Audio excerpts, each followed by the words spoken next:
বিসমিল্লাহির রহমানির রহিম। আমরা তাহলে আমাদের সেই টাচেবল ফাইলটি ওপেন করলাম। আমরা এলএসকি নোট অফ HCLN লেখাটির উপর টাচ করলাম, আমাদের ইন্ডেক্স চলে আসলো। আমরা ইন্ডেক্স থেকে আমাদের কাঙ্ক্ষিত রেমেডিতে চলে যাব। আজকের রেমেডি এপিস মেলিফিকা, এটা আমাদের 20 নম্বর রেমেডি। আমি রেমেডিটির উপর টাচ করলাম, রেমেডিটি চলে আসলো। একটু বড় করে নিলাম। আপনারা যারা মোবাইল থেকে দেখছেন তারা মোবাইলটা ল্যান্ডস্কেপ করে নিলে আপনারা বড় করে দেখতে পারবেন। তাহলে আমাদের আজকের রেমেডি আলোচনা শুরু করছি। বিসমিল্লাহির রহমানির রহিম। এপিস মেলিফিকা, সংক্ষেপে এর নাম এপিস। এপিস মেলিফিকা, সংক্ষেপে Apis. Common name poison of honey bee, poison of honey bee. Scientific name apium virus. Chandranath স্যারের 4 কথা। প্রথম কথা হলো মূত্র স্বল্পতা ও মূত্রকষ্ট। এপিস মেলিফিকা নরেন্দ্রনাথ স্যারের বইয়ের প্রথম কথা, মূত্র স্বল্পতা ও মূত্রকষ্ট। তাহলে প্রস্রাব তার ক্লিয়ার হয় না এবং প্রস্রাবের ব্যাপারে বিভিন্ন তার কষ্ট রয়েছে। দ্বিতীয় কথা জ্বালা ও ফুলা, জ্বালাও থাকবে এবং তার আক্রান্ত স্থানটা ফুলা থাকবে। তৃতীয় কথা গরম কাতরতা ও স্পর্শ কাতরতা, তার সে গরম কাতর থাকবে, রোদের মধ্যে যেতে পারবে না, গরমের মধ্যে যেতে পারবে না। এবং স্পর্শ কাতর মানে সে আক্রান্ত স্থানটা স্পর্শ করা যাবে না।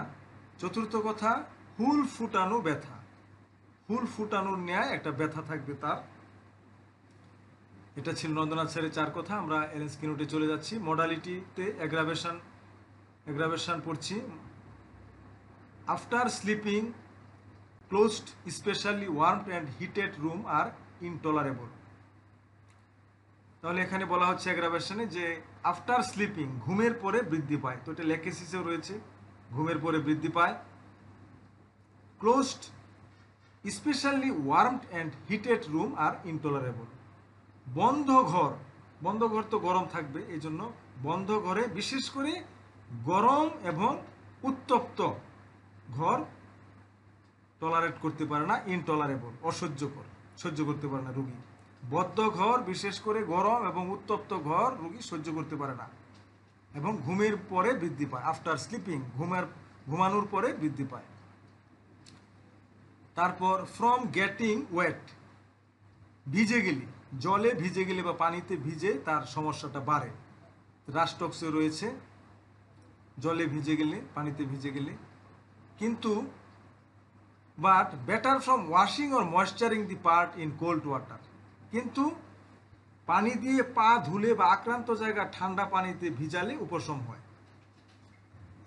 এখানে আমরা দেখতে পাচ্ছি যে যদিও জলে ভিজলে তার বাড়ে, যেটা রাস্টক্সে রয়েছে, কিন্তু পানি দিয়ে যদি সে আক্রান্ত স্থানটা বা পা ধোয় বা আক্রান্ত স্থানটা ঠান্ডা পানিতে ভিজায় তাহলে উপশম হয়। আমরা এটার একটা কেস আমি শেয়ার করছি যে একটা এপিসের পেশেন্ট ছিল আমার যেখানে চাকরি করি। সেই লোকটা সারা শরীরে ঘা হয়েছিল, সে রোদে গেলে এগুলো ফুলে যেত। তো একদিন সে আমাকে দেখালো যে স্যার দেখেন, চিকিৎসা চলছিল, আমি মেডিসিন দিয়েছিলাম, শেষ পর্যায়ে ভালো হয়ে গিয়েছিল আলহামদুলিল্লাহ। তারপর সে এখান থেকে চাকরি ছেড়ে চলে যায় হঠাৎ না বলে। তো সে আমাকে একদিন দেখালো রোদের তাপে তার আক্রান্ত স্থানগুলো ফুলে গিয়েছিল, সে আবার আমাকে বললো স্যার একটু আসেন আমার সাথে। তো সে বেসিনে গিয়ে যখন সে তার হাত এবং বুক ফুলে গিয়েছিল যেখানে ঘা ছিল, তো ঘাতে যখন পানি দিল তখন সেই ঘাগুলো সে ফোলা ভাবটা সাথে সাথে আবার মিলিয়ে গেল। তো এই যে পানি দিলে আক্রান্ত স্থানটা ঠান্ডা পানি দিলে উপশম হয়, এটার কথা বললাম। আর এই যে উত্তপ্ত গরম বা উত্তপ্ত ঘর বা গরমে তার অ্যাগ্রাভেশন হয়, কিন্তু পানি দিয়ে ধুলে উপশম হয়। কিন্তু বৃষ্টির পানি মনে হয় জলে ভিজে গেলে, একবারে জলে ভিজে বাড়ে, সম্পূর্ণ শরীর হয়তো ভিজে গেলে বাড়ে বা বৃষ্টিতে ভিজে গেলে বাড়ে, কিন্তু পানি দিয়ে পা ধুলে বা আক্রান্ত জায়গাটা ঠান্ডা পানি দিয়ে ভিজালে উপশম হয়। আমরা এটা মনে রাখবো। আমরা এমুলেশনে চলে যাচ্ছি। এপিস মেলিফিকার এমুলেশন কি? তাহলে ওপেন এয়ার, খোলা বাতাসে উপশম। ওপেন এয়ারে, খোলা বাতাসে, খোলা হাওয়ায় উপশম। কোল্ড ওয়াটার ওর কোল্ড বাথিং, ঠান্ডা পানিতে বা ঠান্ডা পানি দিয়ে গোসল করলে উপশম।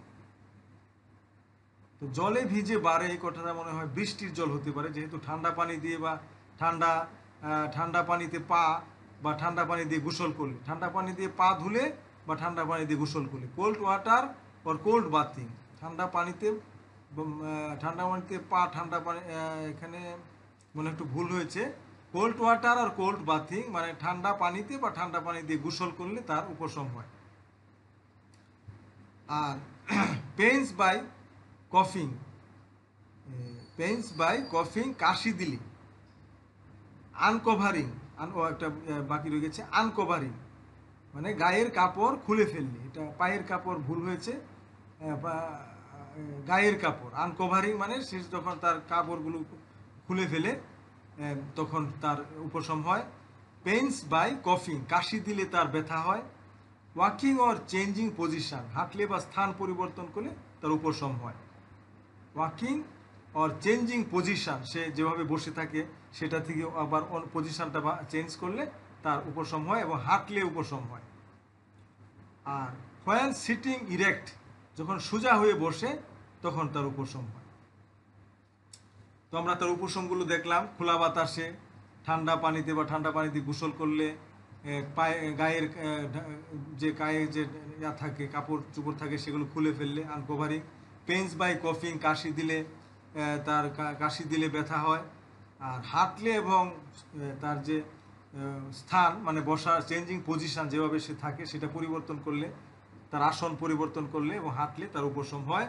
এবং হোয়েন সিটিং ইরেক্ট, যখন সে সোজা হয়ে বসে তখন তার উপশম হয়। তো আমরা উপশমগুলো দেখলাম। আর এখানে ঘুমের পরে বৃদ্ধি পায়, এটা লেকেসিসেও রয়েছে, আপনারা দেখতে পাচ্ছেন এটা লেকেসিসেও রয়েছে। তো কনস্টিটিউশন অ্যান্ড অ্যাপিয়ারেন্সে চলে যাচ্ছি আমরা। কনস্টিটিউশন অ্যাপিয়ারেন্সটা কেমন? Adapted to the strumous constitution, strumous constitution, glands enlarged, indurated, scirrhus or open cancer. তাহলে স্কিরাস, স্কিরাস হবে এটা, স্কিরাস অর ওপেন ক্যান্সার। তাহলে অ্যাডাপ্টেড টু স্টিউমাস কনস্টিটিউশন, তাহলে এটা কাদের জন্য উপযোগী? অ্যাডাপ্টেড কাদের জন্য?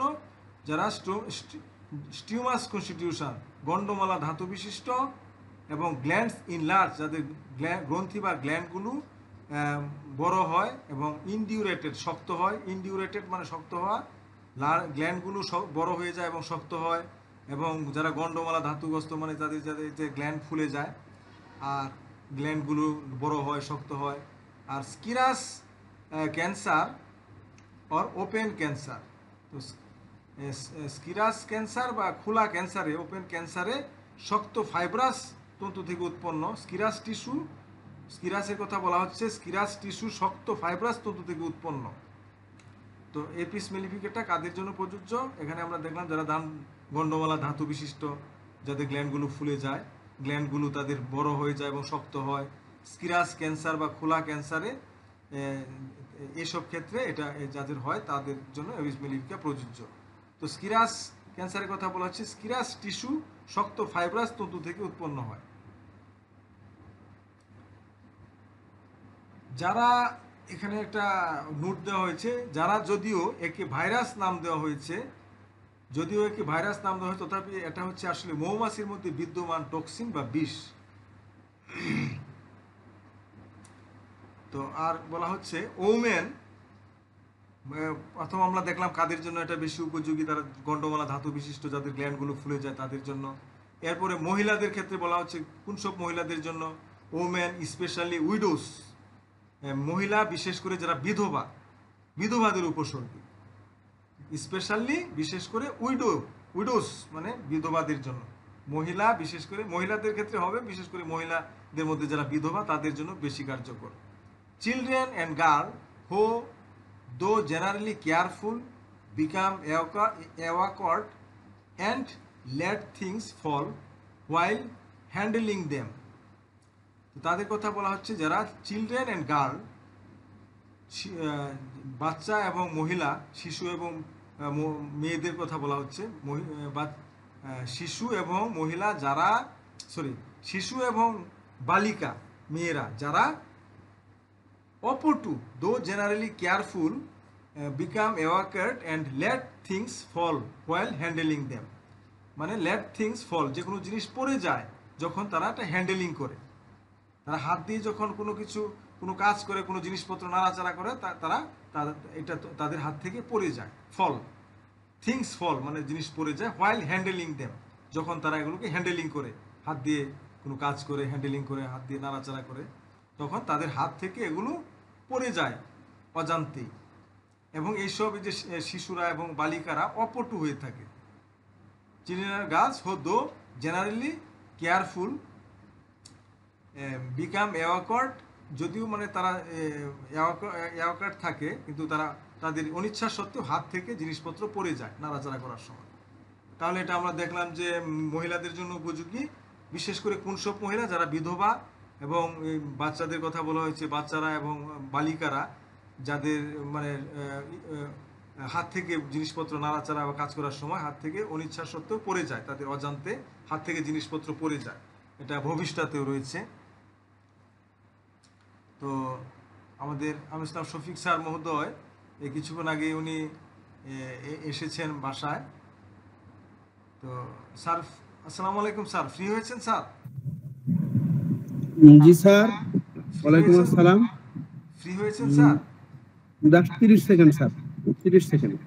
আচ্ছা, আমরা তাহলে মেন্টাল সিমটমে চলে যাচ্ছি। আমরা এটাই যে পার্থক্যটা দেখব এখানে, যে তারা যে তাদের যে বাচ্চা এবং বালিকা যাদের হাত থেকে জিনিসপত্র অজান্তে পড়ে যায় কাজ করার সময়, এটা ভবিষ্যতের সাথে পার্থক্য দেখব। আমরা মেন্টাল সিমটমে চলে যাচ্ছি। Elements from jealousy, fright, rage, vexation, bad news. তাহলে তাদের এই যে এলিমেন্টস ফ্রম, মানে রোগটার উৎপত্তি কোথা থেকে হয়? রোগের উৎপত্তি হয় জেলাসি, হিংসা থেকে, ফ্রাইট, ফিয়ারের নাউন হলো ফ্রাইট, ভয় থেকে, রেক মানে রাগ থেকে, ভেক্সেশন মানে বিরক্তি থেকে, এবং ব্যাড নিউজ মানে দুঃসংবাদ থেকে রোগের উৎপত্তি হয়। হিংসা, ভয়, রাগ, বিরক্তি, দুঃসংবাদ থেকে রোগের উৎপত্তি হয়। আর সে ইরিটেবল থাকে, খিটখিটে, নার্ভাস, স্নায়বিক থাকে, ফিজেটলি, চঞ্চল থাকে, হার্ড টু প্লিজ, তাকে সন্তুষ্ট করা কঠিন, হার্ড টু প্লিজ, তাকে সন্তুষ্ট করা যায় না। আর উইপিং ডিসপোজিশন, কাঁদো কাঁদো একটা ভাব, ক্যান নট হেল্প ক্রাইং, হ্যাঁ, বা না কেঁদে থাকতে পারে না, ক্যান নট হেল্প ক্রাইং মানে না কেঁদে থাকতে পারে না। ডিসকাস্ট ডিসপন্ডেন্ট, সাহস শূন্য হতাশা ভাব, ডিসকাস্ট ডিসপন্ডেন্ট মানে সাহস থাকে না, একটা হতাশা ভাব থাকে, সেখানে কোনো সাহস থাকে না, সাহস শূন্য হতাশা ভাব, যেটা পালসেটিলাতেও রয়েছে। তো উইপিং ডিসপোজিশন, কাঁদো কাঁদো একটা ভাব তার, কান্না প্রবণতা রয়েছে, কান্না করে। ক্যান নট হেল্প ক্রাইং বা না কেঁদে থাকতে পারে না। ডিসকারেজড ডিসপন্ডেন্ট, সাহস শূন্য একটা হতাশা ভাব রয়েছে তার, যেটা পালসেটিলাতেও রয়েছে। আর sudden shrill piercing screams from children while waking or sleeping. তো হঠাৎ করে সে কি করে, সে হঠাৎ করে জাগা বা ঘুমানো অবস্থায়, হোয়াইল ওয়াকিং অর স্লিপিং মানে জেগে উঠলে বা ঘুমানো অবস্থায় হঠাৎ করে সে সাডেনলি সে জুড়ে মর্মভেদী চিৎকার করে ওঠে, বিরাট জুড়ে বিকট চিৎকার করে ওঠে। কখন? ওয়াকিং অর স্লিপিং, যখন সে হোয়াইল ওয়াকিং, ওয়াক মানে জেগে ওঠা, অর স্লিপিং জেগে উঠলে বা ঘুমানো অবস্থায় সে মর্মভেদী জুড়ে চিৎকার করে ওঠে। এটা কাদের কথা বলা হচ্ছে? চিলড্রেন, শিশুরা এরকম করে। শিশুরা ঘুমানো অবস্থায় বা জাগার পরে, ঘুম থেকে জাগার পরে হঠাৎ করে সাডেনলি সে কি করে, জুড়ে মর্মভেদী চিৎকার করে ওঠে শিশুরা। তো আমরা মেন্টাল সিমটম এটা হেলেবোরাসের সাথে পার্থক্য করব, আর সাহস শূন্য হতাশ ভাব এটা পালসেটিলার সাথে পার্থক্য করব। স্যার তাহলে আরো সামনের দিকে গিয়ে যাব স্যার? না স্যার, অনেক মেডিসিনে আজকে ডিফারেন্স করতে হবে, আমি একটু ছেড়ে দিই স্যার। আচ্ছা স্যার, তাহলে আমরা এই জলে ভিজে বাড়ে, এটা কি বৃষ্টির জলে স্যার?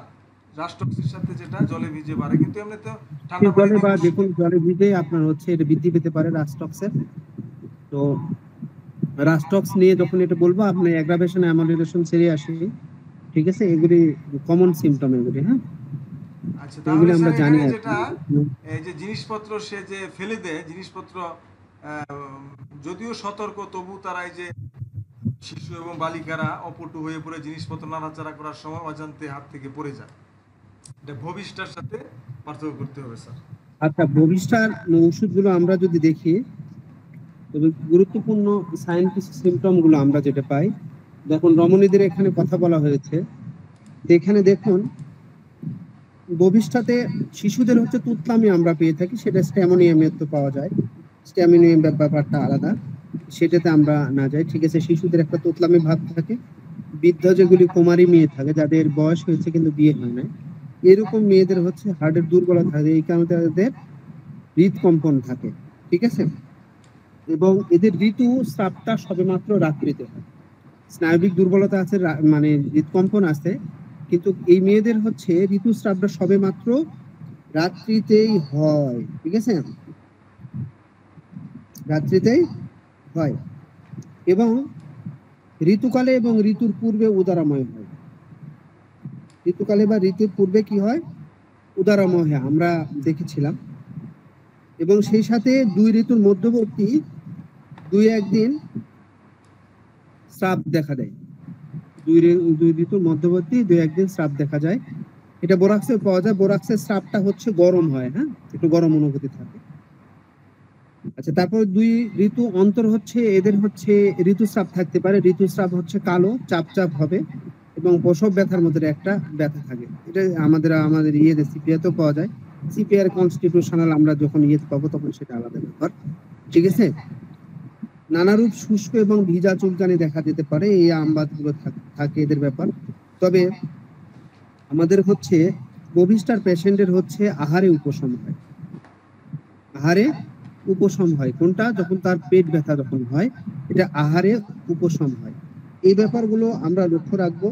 এই ব্যাপারগুলো লক্ষ্য রেখে আমরা দেখব যে তার স্নায়বিক দুর্বলতার কারণে যে হাত থেকে জিনিস যদি পড়ে যায়, তাহলে আমরা এখানে অ্যাপিসের সাথে এখানে ডিফারেন্সটা করে নিতে পারবো। অ্যাপিসের দেখুন ঠান্ডাতে উপশম, এর হলো আহারে উপশম, ঠিক আছে। একটা ব্যাপার, এর মিনস্ট্রেশন ঘটিত ব্যাপারগুলো বেশি জড়িত থাকে, এটা মেয়েদের রোগে বেশি ব্যবহার হয়ে থাকে, মেয়েলি রোগে বেশি ব্যবহার হয়ে থাকে। শুধুমাত্র যে এই তা নয়, তবে ইহা রোগী মনে হয় সর্বদাই একটা মানে বৃদ্ধির ভাব, দৈহিকভাবে মনে হচ্ছে বৃদ্ধি পাচ্ছে, যথা সে মনে করে যে তার মাথাটা বড় হয়েছে, এরূপ একটা অনুভূতি থাকে। হ্যাঁ, বহিষ্ঠার পেশেন্টের ছুরি কাঁচি ইত্যাদি ব্যবহার হেতু আঙ্গুলে গভীর দাগ যদি থাকে, কোনো কিছু দিয়ে কেটে গেছে, তার গভীর দাগ আছে আঙ্গুলে বা অন্য কোথাও, তাহলে দেখা যাচ্ছে বহিষ্ঠা ভালো কাজ করে। হ্যাঁ, আর একটা বড় ব্যাপার হচ্ছে অ্যাপিসের পেশেন্টরা হচ্ছে কোমরে কাপড় কষে রাখতে পারে না, এরা হচ্ছে কাপড়টা কষে রাখতে পারে না, একটা ব্যাপারগুলো থাকে, ঠিক আছে। আর অ্যাপিসের পেশেন্ট গুলো হবে প্রচন্ড গরম কাতর, ঠিক আছে। আর এতটা গরম কাতর আপনার হচ্ছে এই বহিষ্ঠা পেশেন্ট গুলো হবে না। এগুলো দেখে আমরা বহিষ্ঠার সাথে অ্যাপিসের পার্থক্যটা করে নিতে পারবো, ঠিক আছে। তার পরবর্তীতে দেখুন আমাদের মেডিসিন সম্ভবত আরেকটা কি মেডিসিন আসছে অন্য লক্ষণে স্যার?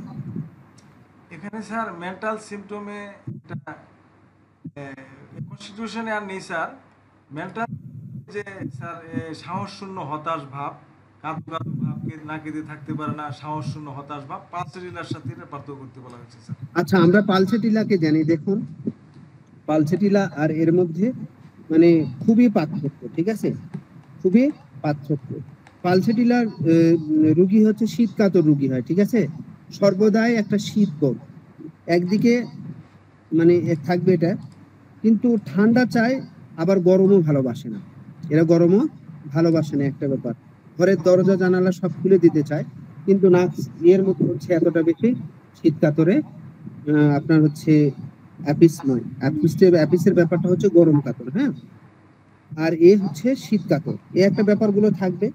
অ্যাপিসে জ্বালা আছে আর এটাতে পিপাসা আছে, দুইটাতে পিপাসা থাকে, ঠিক আছে, দুইটাতে পিপাসা থাকে, অর্থাৎ আপনার হচ্ছে পালসেটিলাতে পিপাসা থাকে না, জিভটা শুকনো হয়ে গেছে তথাপি দেখা যাচ্ছে তার পিপাসাহীনতা, আর অ্যাপিসে পিপাসাটা থাকে।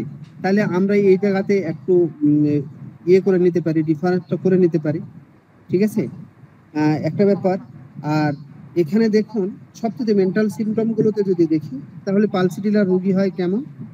এরা হবে অভিমানী, সহসায় কেঁদে ফেলে, ঠিক আছে, রাগী নয়, শান্ত স্বভাবের, শোক প্রবণতা, সান্ত্বনা চাই, তাই নিজের দুঃখ অন্যকে বলতে চায়, ঠিক আছে না? তাকে সান্ত্বনা দিলে সে হচ্ছে উপশম পায়, তার যে মানসিক যে কষ্টগুলো সেগুলি তার দূর হয়ে যায়। এই ব্যাপারগুলোটা আমরা দেখব, এটার দিকে আমরা বেশি লক্ষ্য রাখবো। এগুলি লক্ষ্য রেখে দেখা যাচ্ছে যে যদি আমরা এই জায়গাটা যদি পাই যে সাহস শূন্য হতাশা ভাব, সে তো হতাশ, তার সাহস নাই, কিন্তু আগেই বলে দেওয়া হয়েছে, তাই না? তাহলে আমরা এই জায়গাতে অ্যাপিসের সাথে এটা ডিফারেন্স করে নিতে পারবো। অ্যাপিসে হচ্ছে শোথ আছে, পালসিটিলাতে শোথ নেই, ঠিক আছে? পালসিটিলা বেশি হচ্ছে মহিলাদের ক্ষেত্রে বেশি ব্যবহার করা হয়ে থাকে। আর পালসিটিলা যদি আমরা উদরের কথা যদি বলি তাহলে ঘৃতপক্ষ অর্থাৎ যেগুলি তৈলাক্ত খাবার, এই খাবার খেয়ে যাদের উদর আমার হয় আর মুখে হচ্ছে জল উঠে, সেই সাথে বুকে জ্বালা থাকে, তাহলে সেই ক্ষেত্রে আমরা পালসিটিলা ব্যবহার করতে পারি, ঠিক আছে? আমরা এই জিনিসগুলো একটু ডিফারেন্স করে নিয়ে পার্থক্য করতে পারবো। তাহলে এখন দেখুন তার পরবর্তীতে আর কি আছে স্যার?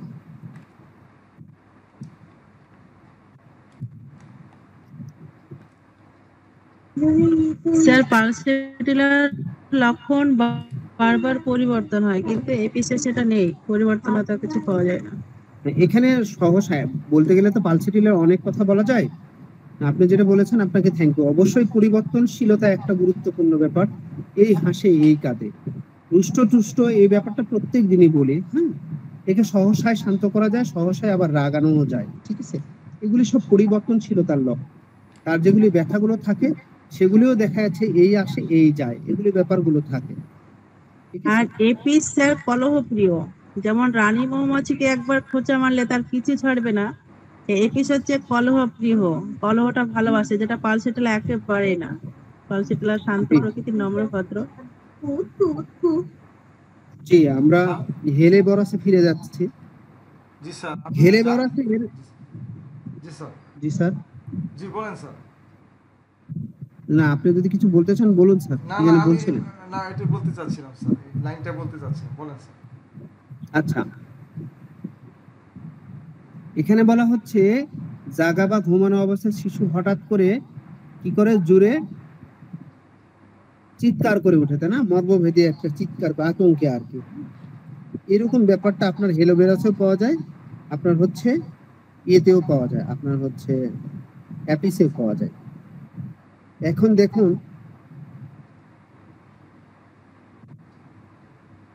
অ্যাপিসের হচ্ছে প্রস্রাব যে কষ্ট আছে, জ্বালা আছে, ঠিক আছে? এটাতেও প্রস্রাবের কিছু ঘটনা আছে। এদের হেলেবোরাসের প্রস্রাব লাল, কালো, স্বল্প এবং রুদ্র প্রস্রাব হবে। তাহলে প্রস্রাবের কালারের কথা এখানে কিন্তু ইন্ডিকেশন করে দেওয়া হয়েছে। কেমন হতে পারে? লাল হতে পারে, কালো হতে পারে, পরিমাণে কম হতে পারে। পরিমাণে কমের কারণে ওটা স্রোত আছে, এটা স্রোতের কথা বলা হয় নাই, ঠিক আছে? তাহলে আমরা এই জায়গাতে গুলোতে একটু দেখতে পারি। এবং হেলেবোরাস হচ্ছে সবচেয়ে গুরুত্বপূর্ণ যে জায়গায় বেশি ব্যবহার করা হয় সেটা মস্তিষ্কে জল সঞ্চয়, ঠিক আছে?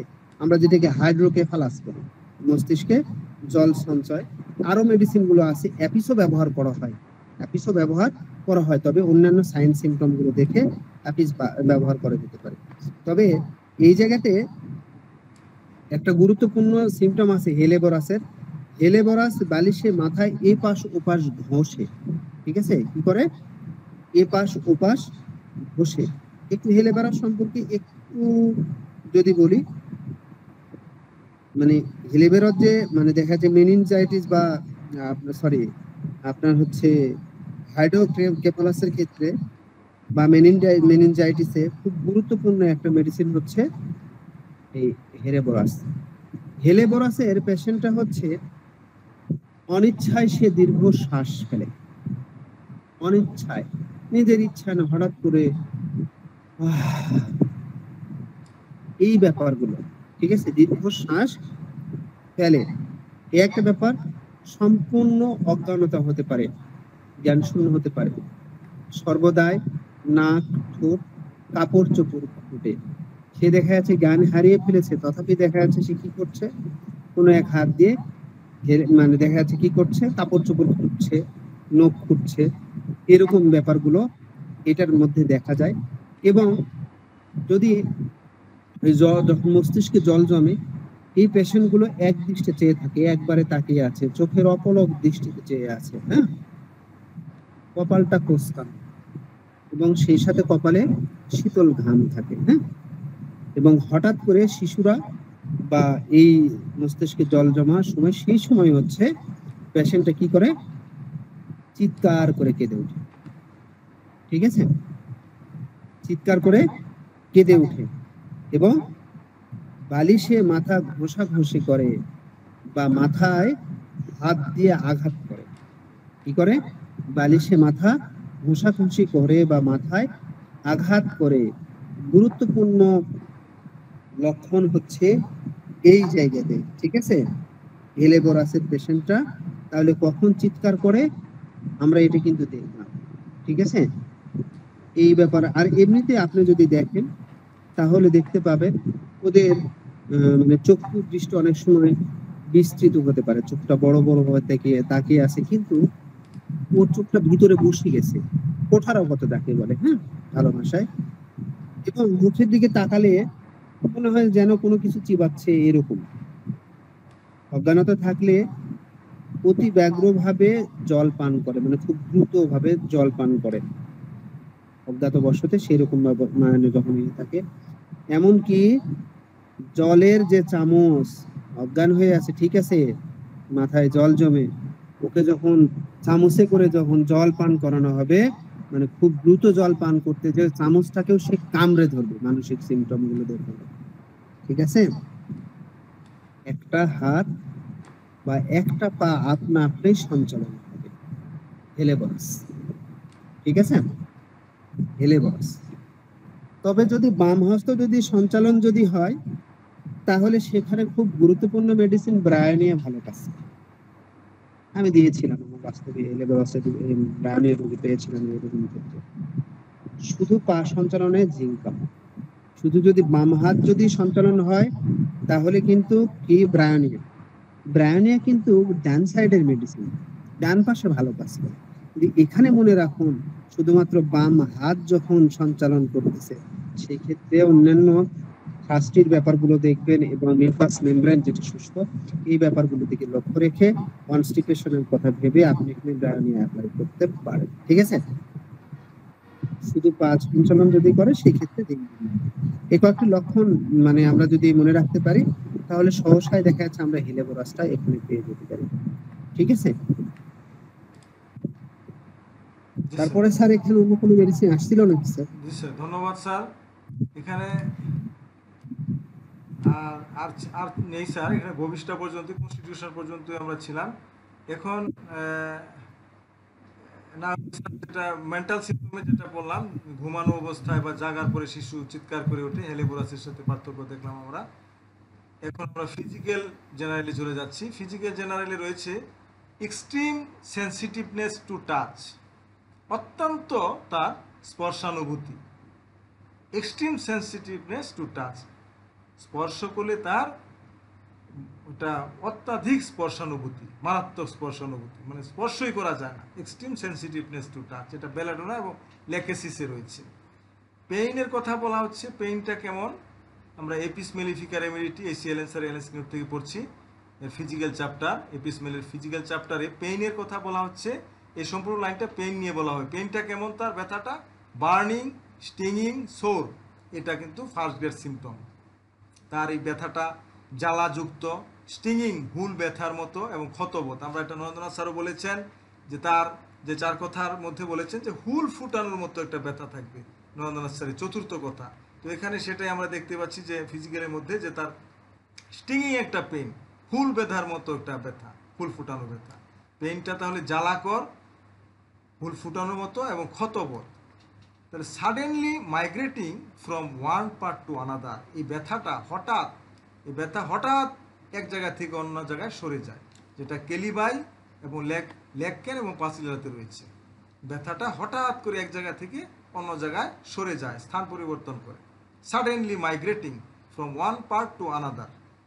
আর বার্নিং, স্টিংিং, সোর, এই কথাটা মনে রাখবো, তার ব্যথাটা থাকবে জ্বালাযুক্ত, ফুল ফুটানোর মতো এবং ক্ষতবোধ, মানে ঘা হয়ে গেছে ওই জায়গাটা এমন মনে হবে ব্যথার জায়গায়।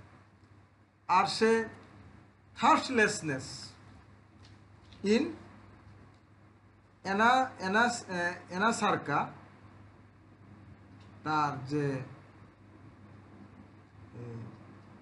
সুত, যেটা সর্বাঙ্গীন সুত রোগে ও পেটে জল জমা রোগে তৃষ্ণা থাকে না। তাহলে থার্স্টলেসেন ইন এনাসার্কা অ্যাসাইডস আর aceticum acidum but face more waxy and great thirst. তো এটা এখানে বলা হচ্ছে যে সর্বাঙ্গীন সুত রোগ, সারা শরীরে সুত যদি হয়, সারা শরীর ফুলে যায় এবং পেটে জল জমার রোগে তখন তার তৃষ্ণা থাকে না। এপিসের সুতের লক্ষণ রয়েছে যখন সারা শরীরে সুত হবে, সারা শরীর ফুলে যাবে ও পেটে জল জমা হবে, পেটে অ্যাসাইডস যেটা, তখন তার তৃষ্ণা থাকে না, থার্স্টলেসনেস থাকে। এবং এটা এসিডামের কথা বলা হচ্ছে, এই লক্ষণে প্রায় একই রকম। এই এসিটিকাম এসিডামও এই একই রকম, সারা শরীরে যখন সুত আসে, পেটে জল জমা হয়, পেটে জল জমে, তখন কিন্তু তৃষ্ণা থাকে না। আর এসিটিকাম এসিডামও এই লক্ষণই রয়েছে, এসিটিকাম এসিডাম বাট এটা রয়েছে কিন্তু but face more waxy and great thirst. কিন্তু এসিটিকাম এসিডামে এই লক্ষণের সাথে কিন্তু অত্যন্ত তৃষ্ণা থাকে এবং মুখটা মোমের মতো ফ্যাকাশে থাকে। লক্ষণ একই। এই পিসার এসিটিকাম এসিডাম, এই যে যখন সারা শরীরে সুত হয় এবং পেটে জল জমা হয়, তখন তাহলে কি পার্থক্যটা? এপিসে তৃষ্ণা থাকে না এই রোগের সাথে, আর এই রোগের সাথে এই এসিটিকাম এসিডামে তৃষ্ণা থাকে, অত্যন্ত তৃষ্ণা থাকে। যে এখানে বলা হচ্ছে যে এই একই লক্ষণ, এসিটিকাম এসিডামে এর লক্ষণে প্রায় একই রকম, কিন্তু এদের এই যে এসিটিকাম এসিডামের মুখটা মোমের মতো ফ্যাকাশে এবং অত্যন্ত তৃষ্ণা থাকে, আর এই সর্বাঙ্গীন সুতের পেটে জল জমা রোগে তৃষ্ণা থাকে না। এমনি কিন্তু এপিস মেলিফিকাস আর সে থার্স্টি, তাই না স্যার? পিপাসা কাতর, এমনি তার অনেক পিপাসা, কিন্তু এই যে সর্বাঙ্গীন সূত্র, পেটে জল জমা রোগে তৃষ্ণা থাকে না, কিন্তু এসিটিকাম এসিডামে তৃষ্ণা থাকে এবং মুখটা ফ্যাকাশে থাকে। আর এফেক্টস রাইট সাইড, ডান দিকটা আক্রান্ত হয়। এপিস মেলিফিকার ডান দিক আক্রান্ত হয় আগে। Enlargement or dropsy of right ovary, তার এই যে ডিম্বকুশ বা ডান অন্ডকুশ বড় হয় এবং সুদযুক্ত হয়। তাহলে রাইট টেস্টিকল মানে অন্ডকোষ, ডান দিকের অন্ডকোষটা পুরুষদের, আর মহিলাদের রাইট ওভারিটা এনলার্জমেন্ট ও ড্রপসি, মানে এনলার্জ মানে বড় হয় এবং ড্রপসি হয় মানে ফুলে যায়। মহিলাদের ডান দিকের যে ওভারিটা, ডিম্বকোষটা, সেটা কি হয়? বড় হয়ে যায় এবং এই যে ড্রপসি হয়। এনলার্জ মানে বড় হয়ে যাওয়া এবং ড্রপসি মানে ফুলে যাওয়া, সুত হওয়া। কোথায়? অফ রাইট ওভারি, ডান দিকের ওভারিতে। আর পুরুষদের ক্ষেত্রে দুটোই ডান, পুরুষদের ডান অন্ডকোষ, মহিলাদের ডান ওভারি, এটাতে কি হয়? এই বড় হয়ে যায় এবং ফুলে যায়। ডান দিকের ডিম্বকোষ মহিলাদের ক্ষেত্রে, আর পুরুষদের ক্ষেত্রে ডান দিকের অন্ডকোষ, এটাতে কি হয়? বড় হয়ে যায় এবং ফুলে যায়, এবং ডান দিকটাই তার বেশি আক্রান্ত হয়। আর এটা ডান দিকের দুটো লক্ষণ স্যার বললেন, উদাহরণস্বরূপ যে ডান দিকের অন্ডকোষ পুরুষদের ক্ষেত্রে, মহিলাদের ক্ষেত্রে ডান দিকের ডিম্বকোষ, এটা বড় হয়ে যায় এবং ফুলে যায়। তো এখানে স্যার আপনাকে অনুরোধ করছি, এই যে তার অত্যন্ত স্পর্শানুভূতি, এটা বেলাডোনা এবং লেকেসিসের স্পর্শানুভূতিটা কেমন, এটার সাথে একই রকম স্পর্শানুভূতি রয়েছে, তাহলে পার্থক্যটা স্যার কিরকম হবে বেলাডোনা এবং লেকেসিসে পার্থক্য করার জন্য অনুরোধ করছি স্যার। জি স্যার, এখানে দেখুন বেলাডোনার স্পর্শকাতরতা যদি কোথাও বয়েল হয়েছে, ফোড়া হয়েছে, সেটা লাল হয়ে থাকবে এবং দপদপানি ব্যথা থাকবে, এবং সেই জায়গাতে স্পর্শকাতরতা এবং জ্বালা থাকবে। ঠিক আছে, বেলাডোনার ব্যাপারটা। এবং বেলাডোনার পেশেন্ট গুলো আমরা যেটা জানি, এদের হচ্ছে দেখা যাচ্ছে যদি কোথাও এরকম যদি কার্বাঙ্কল হয়, ফোড়া যদি হয়, বা যদি উদ্ভিদের সৃষ্টি যদি হয়, সেই রকম ক্ষেত্রে আমরা দেখি সেই জায়গায় কেমন থাকবে? উজ্জ্বল লাল থাকবে এবং সেখানে অত্যন্ত স্পর্শকাতরতা থাকবে। ঠিক আছে, স্পর্শকাতরতা তাহলে বেলাডোনার ক্ষেত্রে এই জায়গাতে, বেলাডোনাটা আমরা বহুবার আমরা পড়েছি, তো এই ব্যাপারগুলো দেখে আমরা এই স্পর্শকাতরতার দিকে আমরা নজর দেব। ঠিক আছে। আর ল্যাকেসিসের স্পর্শকাতরতাটা দেখুন, এটা ল্যাকেসিসের স্পর্শকাতরতা অন্যরকম ব্যাপার। ল্যাকেসিসের শরীরের কাছে গেলে তার মনে হবে গাটা ঠান্ডা কিন্তু ভিতরে জ্বালা। এই কারণে ল্যাকেসিসের পেশেন্টটা হচ্ছে স্পর্শটা পছন্দ করে। তার গায়ের সাথে যদি কারো গা যদি ঠেকে, গরমের দিন যদি হয়, স্পর্শ যদি হয়, তাহলে দেখা যাচ্ছে সে খুব, তার গা ঠেকে সে খুব একটু আনন্দই পাচ্ছে বা আরাম বোধ করতেছে, কিন্তু ল্যাকিসিস পেশেন্টটা ভিতরে তখন জ্বালা করে, এই কারণে তার এই স্পর্শকাতরতা আছে। ঠিক আছে, এই স্পর্শকাতরতা ব্যাপারগুলো আমরা দেখবো। আর ল্যাকিসিস এমনিতেই সেনসিটিভ একটা পেশেন্ট, কেননা সাপের গায়ে আপনি টাচ করলে সাপের গাছ ঠান্ডা হতে পারে, ঠিক আছে, কিন্তু সে তো আপনাকে সবল মারতে আসবে, এই কারণে সে অত্যন্ত স্পর্শকাতরতা থাকে। ঠিক আছে, কিন্তু এটা হচ্ছে অ্যাপিসের কাজ, অ্যাপিসের ক্ষেত্রে আমরা পাই না। এখানে সহজভাবে আমি খুব সংক্ষিপ্ত ভাবে এটা বলে দিলাম। ঠিক আছে, তাহলে এটা অত্যন্ত স্পর্শকাতরতা থাকবে হচ্ছে ল্যাকেসিসের। কেন থাকবে? ল্যাকেসিসের ভিতরে হচ্ছে শরীরের ভিতরে জ্বালা থাকে, কিন্তু উপরে ঠান্ডা শীতল একটা অনুভূতি থাকে। ঠিক আছে, ভিতরে জ্বালার কারণে এটা এখন সংক্ষিপ্ত ভাবে এখানে জাস্ট বলে দিলাম।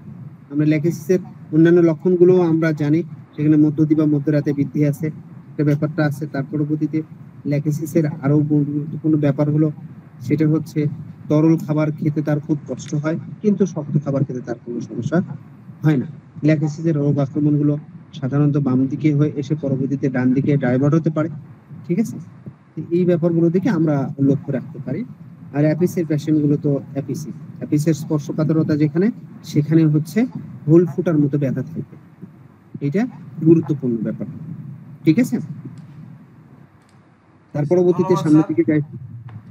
ধন্যবাদ স্যার। এখানে যে পার্থক্য করতে বলা হচ্ছে পরবর্তী লাইনটা স্যার, এপিসে যে জ্বালাযুক্ত হুল ফেটার মতো ক্ষতবোধ একটা ব্যথা থাকে এবং ব্যথাটা হঠাৎ করে সাডেনলি এক জায়গা থেকে অন্য জায়গায় সরে যায়, এটা কেলিবাই, লেগকেন এবং পাঁচ রিলার সাথে পার্থক্য করতে বলা হয়েছে। আচ্ছা, ক্যালিবাইটাকে আমরা একটু এক কথায় আমরা ক্যালিবাইয়ের এই ব্যথাটা আমরা চিনে যাবো। ঠিক আছে, ক্যালিবাইয়ের ব্যথাটা হচ্ছে এরকম অবস্থা, মানে ওই যে কি বলে, অশরীরী আত্মা বা জিনে ধরেছে। কি হয়েছে? এই এখানে আমাকে আক্রমণ হচ্ছে আঙ্গুলের মাথা দিয়ে, টিপ অফ ফিঙ্গার দিয়ে ইন্ডিকেট করে দেখিয়ে দিবে যে ব্যথাটা কোথায় হয়েছে। আমার এই মুহূর্তে ডান হাতের বাহুতে হয়েছে, মুহূর্তের মধ্যে বলবে যে না না ওটা আমার কোনো এর এখানে চলে এসেছে। ও এখান থেকে বলবে যে না আমার একেবারে ইয়েতে চলে আসছে। কোথায় আসছে? পেটে চলে আসছে। কোথায় গেছে? বুকে চলে গেছে। কোথায় গেছে? নিচে উরুতে নেমে গেছে। টিপ দিয়ে, অর্থাৎ আঙ্গুলের মাথা দিয়ে ইন্ডিকেট করে দেখিয়ে দিবে যে এই জায়গাতেই এই ব্যথাটা হচ্ছে মুভ করতেছে। সেটা হঠাৎ করে এই এক জায়গাতে আরেক জায়গাতে মুভ করতেছে, আঙ্গুলের মাথা দিয়ে দেখিয়ে দিবে। এটা হচ্ছে এলিবাইক্রমের হচ্ছে এই যে জ্বালা হুল ফোটার মতো ব্যথা, হঠাৎ এক জায়গা থেকে অন্য জায়গায় হচ্ছে যাচ্ছে আসতেছে।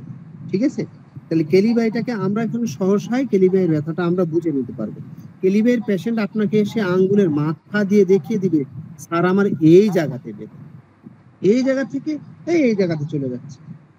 আমি আমার প্রতিবেশী এক চাচাকে পেয়েছিলাম, চাচা বলে যে বেটা আমার ব্যথায় তো খুব সমস্যা রে বা। কি হয়েছে? এই ব্যথা কখনো দেখা যাচ্ছে যে কি হচ্ছে না হচ্ছে বুঝি না রে বা, আমার ভাল লাগে না, এই ব্যথাটা খুব অসুস্থ। কতদিন থেকে? 8-10 বছর থেকে। ওষুধ, অনেক ওষুধ খাইছি, অ্যালোপ্যাথিক হোমিওপ্যাথিক অনেক ডাক্তার খাইছি, কিন্তু আমার এই রোগ সারে না। কেমন বললাম যে নিয়ে বসলাম, নামাজের পরে নিয়ে বসলাম যে আসলে আপনার ব্যথাটা কখন বাড়ে কখন কি হয়। তখন বেটা এটা বুঝি না, এই মাত্র এখানে আছে, এখান থেকে দেখা যাচ্ছে আরেক জায়গায় দিচ্ছে, আমাকে আঙ্গুলে মাথা দিয়ে দিয়ে দেখা দিচ্ছে। তখন আমি হাসলাম, হেসে বললাম যে ঠিক আছে অনেক দিনের আপনার সমস্যা, আমি তো ছোট মানুষ, দেখি একটু চেষ্টা করে দেখি, believe it or not, but এটাই সত্য। একবারই ওষুধ দিয়েছে, আর ওষুধ দিতে হয়নি, আলহামদুলিল্লাহ এখনো। ঠিক আছে, এইটা ব্যাপার। তার জি পরবর্তীতে স্যার, আমরা আমি এখানে এরকম একটা পেশেন্ট পেয়েছিলাম স্যার। তো জি জি ওনার পুরো ফ্যামিলি এখন আমার কাছে ট্রিটমেন্ট করে ওই ক্যালিবাইয়ের, ওই হাতের আঙ্গুল দিয়ে দেখাচ্ছিল। এবং উনি অনেক জায়গায় মেডিসিন, এটা তো অ্যালোপ্যাথি কোনো এ ধরেই পাবে না এই রোগ লক্ষণ, না আমাদের হোমিওতে সত্যি এটা তাই মানে। অ্যালোপ্যাথি মেডিসিন সম্পর্কে যেহেতু আমি পড়ি নাই, হ্যাঁ, এই কারণে আমরা তাদেরকে নেগলেক্ট করে বলবো না। তারা চিকিৎসা নিয়েছে, সেখানে হ্যাঁ, বিফল হয়েছে, আমাদের কাছে এসে হয়েছে, সরি আমরা স্যার, ঠিক সফলতার গল্প বলবো। ঠিক বলেছেন, সরি স্যার। তো ওনা অনেক মেডিসিন খেয়ে ওটা উনি রিলিফ পাননি, তো আমি ক্যালিবাইতে ওনাকে রিলিফ দিয়েছি এবং ওনার পুরো ফ্যামিলি আমি এখন ট্রিটমেন্ট দিই স্যার এই ক্যালিবাই থেকে। আচ্ছা ঠিক আছে, ধন্যবাদ আপনাকে, পেয়েছেন শেয়ার করার জন্য ধন্যবাদ। এখন দেখুন, আমরা যদি ল্যাককেনের ব্যাপারগুলো যদি দেখি, ল্যাককেনের রোগ আক্রমণটা একটু আড়াআড়ি ভাবে চালিত হয়। কি হয়েছে? আজকে ডান দিকে, কাল বাঁ দিকে। ঠিক আছে, আজকে ডান দিকে, কালকে বাঁ দিকে, পরশু ডান দিকে, এরকম ভাবেই তার রোগ আক্রমণ হয়ে যায়। তাহলে একটা পরিবর্তনশীল কিন্তু ব্যাপারটা হচ্ছে। আজকে একদিকে কালকে আরেক দিকে, আজ বাম হাতে কাল ডান হাতে, ঠিক আছে। এভাবে দেখে আজকে হচ্ছে এক জায়গায় আক্রমণ হচ্ছে, এক পাশে আক্রমণ হচ্ছে, পরের দিনে আরেক পাশে আক্রমণ হচ্ছে, এরকম আড়াআড়ি ভাবে রোগ আক্রমণটা হবে কার ল্যাগ ক্যানাল, ঠিক আছে, ল্যাগ ক্যানাল। তাহলে এখানে এটা সহসায় ভাবে আমরা পেয়ে গেলাম। তাই বলে হচ্ছে আমরা এই অ্যাগারিস কাছের সাথে গুলিয়ে ফেলবো না, অ্যাগারিসের রোগ আক্রমণ হয় একসাথে, ঠিক আছে। যদি ডান হাতে যদি হয় তাহলে বাম পায়ে, দুই পাশে আছে। আর এটার ব্যাপারগুলো কি হবে, এইটার রোগ আক্রমণ কি হবে, আজকে এক পাশে আছে, কালকে আর এক পাশে হয়ে যাবে, পার্শ্ব পরিবর্তন করে ফেলবে, ঠিক আছে। এইদিকে আমরা লক্ষ্য রাখবো, ঠিক আছে। তাহলে এটা সহসায় ভাবে আমরা ল্যাগ ক্যানাল নাম আমরা সহসায় এটা ডিফারেন্সটা একে দিয়ে করে নিতে পারবো, হ্যাঁ। এবং ল্যাগ ক্যানের পেশেন্ট সময় যে বেড়াবার সময় মনে করে সে বাতাসে উঠতেছে, মানসিক একটা সিমটম আছে, হ্যাঁ। গরমে বেদনা এবং সঞ্চালনে বৃদ্ধি, তাহলে বেদনাটা কি হয়, গরমে এবং সঞ্চালনে বৃদ্ধি পাবে এবং শীতলে উপশম হবে, এটা হচ্ছে ল্যাগ ক্যানের ব্যাপারগুলো থাকে। এখানে শীতলের ব্যাপারে আমরা অ্যাপিসের ক্ষেত্রে যদি দেখি, ঠান্ডা জলে উপশম পায়, আর একে শীতল আবহাওয়াতে উপশম পায়, ঠিক আছে। এই ব্যাপারগুলো দিকে আমরা একটু লক্ষ্য করে নেব। সবচেয়ে বড় বিষয় হলো এটা এক পাশে আজকে আছে, কালকে আর এক পাশে, এটার দিকে আমরা লক্ষ্য রেখে আমরা এই জায়গাতে ল্যাগ ক্যানটাকে অ্যাপ্লাই করবো, ঠিক আছে। আর পালসেটিলার ব্যাপারটা যদি বলি, পালসেটিলার ব্যাপারটা এর আগেই বলেছি, পালসেটিলা আমরা তো পড়ে এসেছি, তাই না, কিছুক্ষণ আগে পালসেটিলাকে আমরা দেখে আসলাম। তার পরবর্তী যেহেতু এসেই গেছে, তাহলে দু চারটি কথা বলে দিই, তাই না, আবারও রিপিট করে দিই। বারবার রিপিট হলে সেটা দেখা যাচ্ছে আমাদের শর্ট টার্ম থেকে লং টার্মে চলে যাবে। সেটা ব্যাপারটা হলো, এরা হলো অভিমানী হয়, সাধারণত মেয়েদের ক্ষেত্রে বেশি ব্যবহার করা হয়, সহজে কেঁদে ফেলে, সে রাগী নয়, শোক প্রবণতা, সান্ত্বনা চায়। তাকে কি করে, সে হচ্ছে পরের কাছে নিজের দুঃখ প্রকাশ করতে চায়, কারণটা হচ্ছে যাতে সে একটু সান্ত্বনা পায়, সে যদি সান্ত্বনা দেয়, এরকম ব্যাপার। সে খুব নরম সরম মনের মানুষ, এবং সে শুধুমাত্র মনের দিক দিয়ে নরম সরম নয়, যদি কখনো পালসেটিলার পেশেন্টের হাতের তালুতে আপনার হাতটা স্পর্শ করেন, তাহলে দেখবেন তার হাতটা তুলার মতন নরম, ঠিক আছে। তার সে যেমন মানসিক ভাবে যে সে নরম, শারীরিক ভাবে সেও একটু নরম সরম মানুষ। এগুলি খুব সহসায় এগুলি আপনি অবজারভেশন করতে হবে, এগুলি ক্লিনিক্যালি এক্সপেরিয়েন্স থেকে বলছে, ঠিক আছে। এগুলি ব্যাপারগুলো থাকবে। আর এদের পরিবর্তনশীলতাই হচ্ছে লক্ষণ, বিশেষ করে এদের পরিবর্তনশীলতা কখন দেখুন, এদের মলটাও পরিবর্তন থাকে। আবার যখন দেখা যাচ্ছে যে এদের লেবার পেন যখন হবে, তখন এই ব্যথা আছে এই নেই, এই ব্যথা আছে এই নেই, কে সে খুব শান্তশিষ্ট হবে, সেই সময় তাকে সান্ত্বনা দিলে তার দেখা যাচ্ছে এই ব্যথা মানে ব্যথাটা সে হচ্ছে কি পাবে, উপশম পাবে। সে কাঁদতেছে কিন্তু তার কাউকে গালি দিচ্ছে না, সে গালি দিচ্ছে না, তাকে সান্ত্বনা দিলে সে সান্ত্বনা নিচ্ছে, কিন্তু ব্যথা এই যাচ্ছে, যখন ব্যথা আসছে তখন কাঁদতেছে, ব্যথা যখন চলে যাচ্ছে তখন সে স্বাভাবিক আছে। এরকম ব্যাপারগুলোতে আমরা এই যে পরিবর্তনশীলতার ব্যাপারগুলো আমরা লক্ষ্য করবো, ঠিক আছে। এইভাবে আমরা পালসেটিলাকে দিয়ে দিতে পারবো, ঠিক আছে। ধন্যবাদ স্যার। আমরা এপিস মেরিফিকা রেমিডিটি এসিএলএন স্যার এলএস থেকে পড়ছিলাম। আর এই যে একটা ব্যাপারটা বলা হচ্ছিল, সর্বাঙ্গে শোথ রোগে এবং উদরী রোগে তৃষ্ণা থাকে না, কার তৃষ্ণা থাকে না, অ্যাপিসে তৃষ্ণা থাকে, ঠিক আছে। এখানে পার্থক্যটা কিন্তু আমাদের করেই দেওয়া হয়েছে। এবং এই উদরীতে যখন শোথের ব্যাপার থাকে, সেই রকম রোগে অ্যাসিটিক অ্যাসিডের কথা বলা হয়েছে, কখন, যখন হচ্ছে অ্যাসিটিক অ্যাসিডের পেশেন্টটাকে আমরা কিভাবে চিনবো, যখন আসবে তার মুখটা মোমের মতো ফ্যাকাশে সাদা, ঠিক আছে, মনে হচ্ছে রক্তহীন, তার শরীরে কোনো রক্ত নেই, ঠিক আছে। তাহলে এই শোতে হচ্ছে অ্যাপিসের তৃষ্ণা থাকে না, তো এরকম ক্ষেত্রে হচ্ছে অ্যাসিটিক অ্যাসিডের তৃষ্ণা থাকে। আর নতুন করে কি পার্থক্য করার এখানে দরকার আছে? খুব গুরুত্বপূর্ণ। নরমালি স্যার এপিসটা কিন্তু তৃষ্ণার্ত, তাই না স্যার? হ্যাঁ, অ্যাপিসের তৃষ্ণা থাকে, অনেক সময় থাকে। আচ্ছা, জি স্যার, ধন্যবাদ স্যার। আমরা স্যার এপিসে কিন্তু ওই শোতের বেলাতে তৃষ্ণা থাকে না, অন্য সমস্যাতে তৃষ্ণা থাকতেও পারে, তৃষ্ণা থাকে জ্বরে, অন্য পেনের ক্ষেত্রে, অন্যান্য ক্ষেত্রে থাকে। আপনার জ্বরের পেশেন্টটা খুব কম পাবেন অ্যাপিসের। যদি লক্ষণ যদি মিলিয়ে যদি পান, তাহলে অ্যাপিসটা অ্যাপ্লাই যখন করবেন, অন্যান্য ব্যাপার, চোখের নিম্ন পাতা খোলা, শরীরে শোথ, অ্যাসাইটিসের ব্যাপারগুলো যদি থাকে, এ টু জেড আপনি অ্যাপিসের সাথে মিলে পাবেন। সেই সময় পেশেন্টের হচ্ছে অক্সিফোর্ডে যদি আপনার হচ্ছে ডরসাল দিয়ে যদি চেক যদি করেন তখন আপনি জ্বরটা পাবেন, জ্বরটা থাকে তখন। আসলে অ্যাপিসটা যখন নেফ্রনে যখন রোগটা যখন আপনার হচ্ছে নেফ্রনে যখন থাকে তখন নেফ্রন জনিত কারণে দেখা যাচ্ছে যে এখানে ইনফেকশন জনিত কারণে এই ইয়েগুলো হয়ে থাকে। হ্যাঁ, আবার ইউরিনারি ট্রাক্টের ইনফ্লামেশনের কারণে দেখা যাচ্ছে যে এই জ্বরগুলো থাকে, টেম্পারটা বেড়ে যায়। ঠিক আছে, তখন এই জ্বরগুলো পাবে। ঠিক আছে, জি স্যার, ধন্যবাদ স্যার। আমরা এসি এলএস আর এলএস কিউট থেকে এপিস মেলিফিকা রেমিডিটি পড়ছিলাম, এর ফিজিক্যাল জেনারেল আমরা তুলনামূলক আলোচনা শুনলাম। এখন আমরা এপিস মেলিফিকার আই চ্যাপ্টারে চলে যাব, আইস চক্ষু। এখানে বলা হচ্ছে ইডিমা, ইডিমার ব্যাপারে বলা হচ্ছে। ইডিমা একটা সুত, চোখের সুত। তো চোখের সুত হলে এটা কেমন মনে হয়? ব্যাগ লাইক, মানে থলির মতো, ব্যাগ থলির মতো, ব্যাগের মতো ফুলে থাকে। Puffy swelling under the eyes, চোখের নিচে, আন্ডার দি আইস, এটা এখানে সেকেন্ড গ্রেড সিমটম, ইটালিক লেখা রয়েছে। ওভার দি আইস, এটা কেলিকার, মানে চোখের পাতাটা পাফি সোয়েলিং মানে ফুলা থাকে। কিসের মতো? থলির মতো, থলে, ব্যাগের মতো। Bag like puffy swelling. কোথায় bag like puffy swelling? Under the eyes, চোখের নিচে।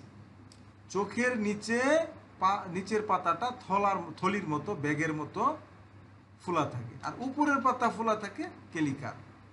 তো এটা চোখের সুতের কথা আমরা শুনলাম এখানে। আর তো পার্থক্য করার মতো কিছু নেই, এটা নিচের পাতা ফোলা এপিস, উপরের পাতা ফোলা কেলিকার। আর উভয় পাতা ফোলা মনে হয় ফসফরাস, তাই না স্যার? উভয় পাতা ফোলা ফসফরাস। জি জি জি। জি স্যার, ধন্যবাদ স্যার। তাহলে এটাতে তো আর পার্থক্য করার মতো কিছু নেই, আমরা পরবর্তী চ্যাপ্টারে চলে যাচ্ছি। গ্যাস্ট্রোইন্টেস্টিনাল সিস্টেম, পরিপাকতন্ত্র। তো এখানে প্রথমেই বলা হচ্ছে যে কুষ্ঠবদ্ধতার কথা, তার পায়খানা যে শক্ত পায়খানা, কঠিন পায়খানা হয় এই ব্যাপারে। কনস্টিপেশনের কথা কি বলা হচ্ছে? প্রথম কনস্টিপেশন বলে এখানে কুলন চিহ্ন দেখতে পাচ্ছেন, মানে গোটা লাইনটা, পুরো লাইনটা, সম্পূর্ণ লাইনটা কনস্টিপেশন সম্পর্কে বলা হবে। তো সেন্সেশন, কনস্টিপেশনের সময় কেমন একটা অনুভূতি? Sensation in abdomen as if something tight would break if much effort were used. তো সেন্সেশন ইন অ্যাবডোমেন, পেটের মধ্যে একটা অনুভূতি, অ্যাজ ইফ যেন, সামথিং টাইট, কোনো একটা টাইট করে কিছু একটা আছে, would break if much effort were use, যদি বলা হচ্ছে যেন পেটে কিছু চাপ বেঁধে আছে, জুড়ে চাপ দিলে যেন পেট ফেপে যাবে। ব্রেক মানে এটা উড ব্রেক, মানে এটা জুড়ে চাপ দিলে যেন পেটটা উড ব্রেক, মানে তারটা ফেটে যাবে হবে মনে হয়, এটা ভুল লিখেছে, ফেটে যাবে। Would break if much effort were used, যদি মাচ এফোর্ট করা হয়, অনেক চেষ্টা করা হয়, ওয়ার ইউজড মানে অনেক চেষ্টা করলে, if much effort were used, যদি বেশি চেষ্টা করা হয় তাহলে উড ব্রেক, ভেঙে যেতে পারে। এরকম অ্যাজ ইফ সামথিং টাইট, এরকম একটা মানে চাপ বুত আছে, এরকম একটা অনুভূতি। Sensation in abdomen as if something tight, এরকম একটা টাইট কিছু আছে যেটা জোরে চাপ দিলে এটা ফেটে যাবে, ভেঙে যাবে। এরকম একটা কুষ্ঠবদ্ধতার সময় তার এরকম একটা অনুভূতি, যে একটা পেটের মধ্যে একটা চাপ বুত আছে যেটা জোরে চাপ দিলে সেটা ভেঙে যেতে পারে, এরকম একটা তার অনুভূতি কুষ্ঠবদ্ধতার সময়। আমরা কুষ্ঠবদ্ধতার কথা এতক্ষণ পড়লাম, এপিস মেলিফিকার। ডায়রিয়ার কথা বলা হচ্ছে এপিস মেলিফিকার। ডায়রিয়াটা কেমন?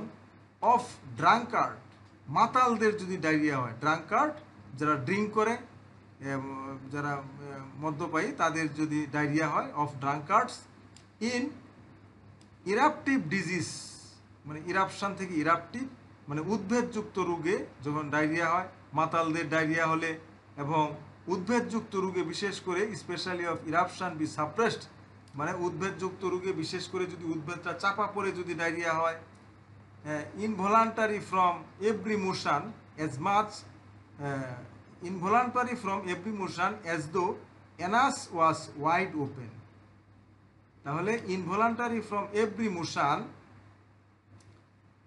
as though anus was wide open, একটু নড়াচড়ায় অসারে মলত্যাগ মনে হয় মলদ্বার যেন খোলা রয়েছে। মানে ডায়রিয়াটা হয় ইনভলান্টারি ফ্রম এভরি মোশন, এই যে প্রত্যেক নড়াচড়ায় তার মানে ডায়রিয়া মল বের হয়, অ্যাজ দো যেন অ্যানাস ওয়াজ ওয়াইড ওপেন, মলদ্বারটা যেন একবারে বিস্তৃতভাবে খোলা রয়েছে, বড় করে খোলা, ওয়াইড ওপেন, শুধু খোলা না, ওয়াইড ওপেন, ওপেন বললেই তো হতো, ওয়াইড মানে বিস্তৃত, অ্যানাসটা একবারে বড় করে খোলা রয়েছে, এরকম মনে হয় যে একটু নড়াচড়া করলে ডায়রিয়ার সময় তার মলটা বেড়ে আসে। এভরি মোশন, প্রত্যেকবার নড়াচড়া করার সময় ইনভলান্টারি মানে অনিচ্ছাকৃতভাবে অসারে মলটা বের হয়ে আসে, প্রত্যেকবার নড়াচড়া করার সময় মনে হয় যেন তার মলদ্বারটা অনেক বড় করে খোলা রয়েছে, এটা ফসফরাসে রয়েছে। তো এখানে স্যার আমরা এই যে অ্যানাস ওয়াজ ওয়াইড ওপেন, মলদ্বারটা যেন খোলা রাখা আছে, এটা ডায়রিয়ার সময়, এপিসে ডায়রিয়ার সময় এটা ফসফরাসের সাথে তুলনা করতে বলা হয়েছে। জি স্যার, ধন্যবাদ স্যার। আমরা ফসফরাসের পেশেন্ট গুলো দেখি, ফসফরাস মানে একটা লম্বা লম্বা একটা ভাব, ঠিক আছে? পিটা যেমন দেখতেও একটু লম্বা, ফসফরাসটাও মনে করেন যে একটু লম্বা।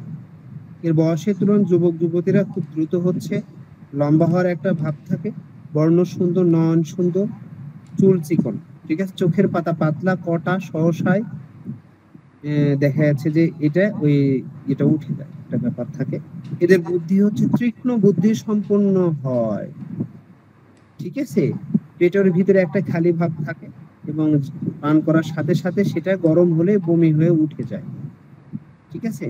এবং তার প্রচুর তৃষ্ণা থাকে, খুব ঠান্ডা, অর্থাৎ বরফ শীতল জল পানের তৃষ্ণা থাকে, বমির সঙ্গে সঙ্গে আবার জল পানের তৃষ্ণা আসে। এটা হচ্ছে ফসফরাসে আমরা পাবো, ঠিক আছে? এই বমিটা আপনি অ্যাপিসে পাবেন, একটা ব্যাপার।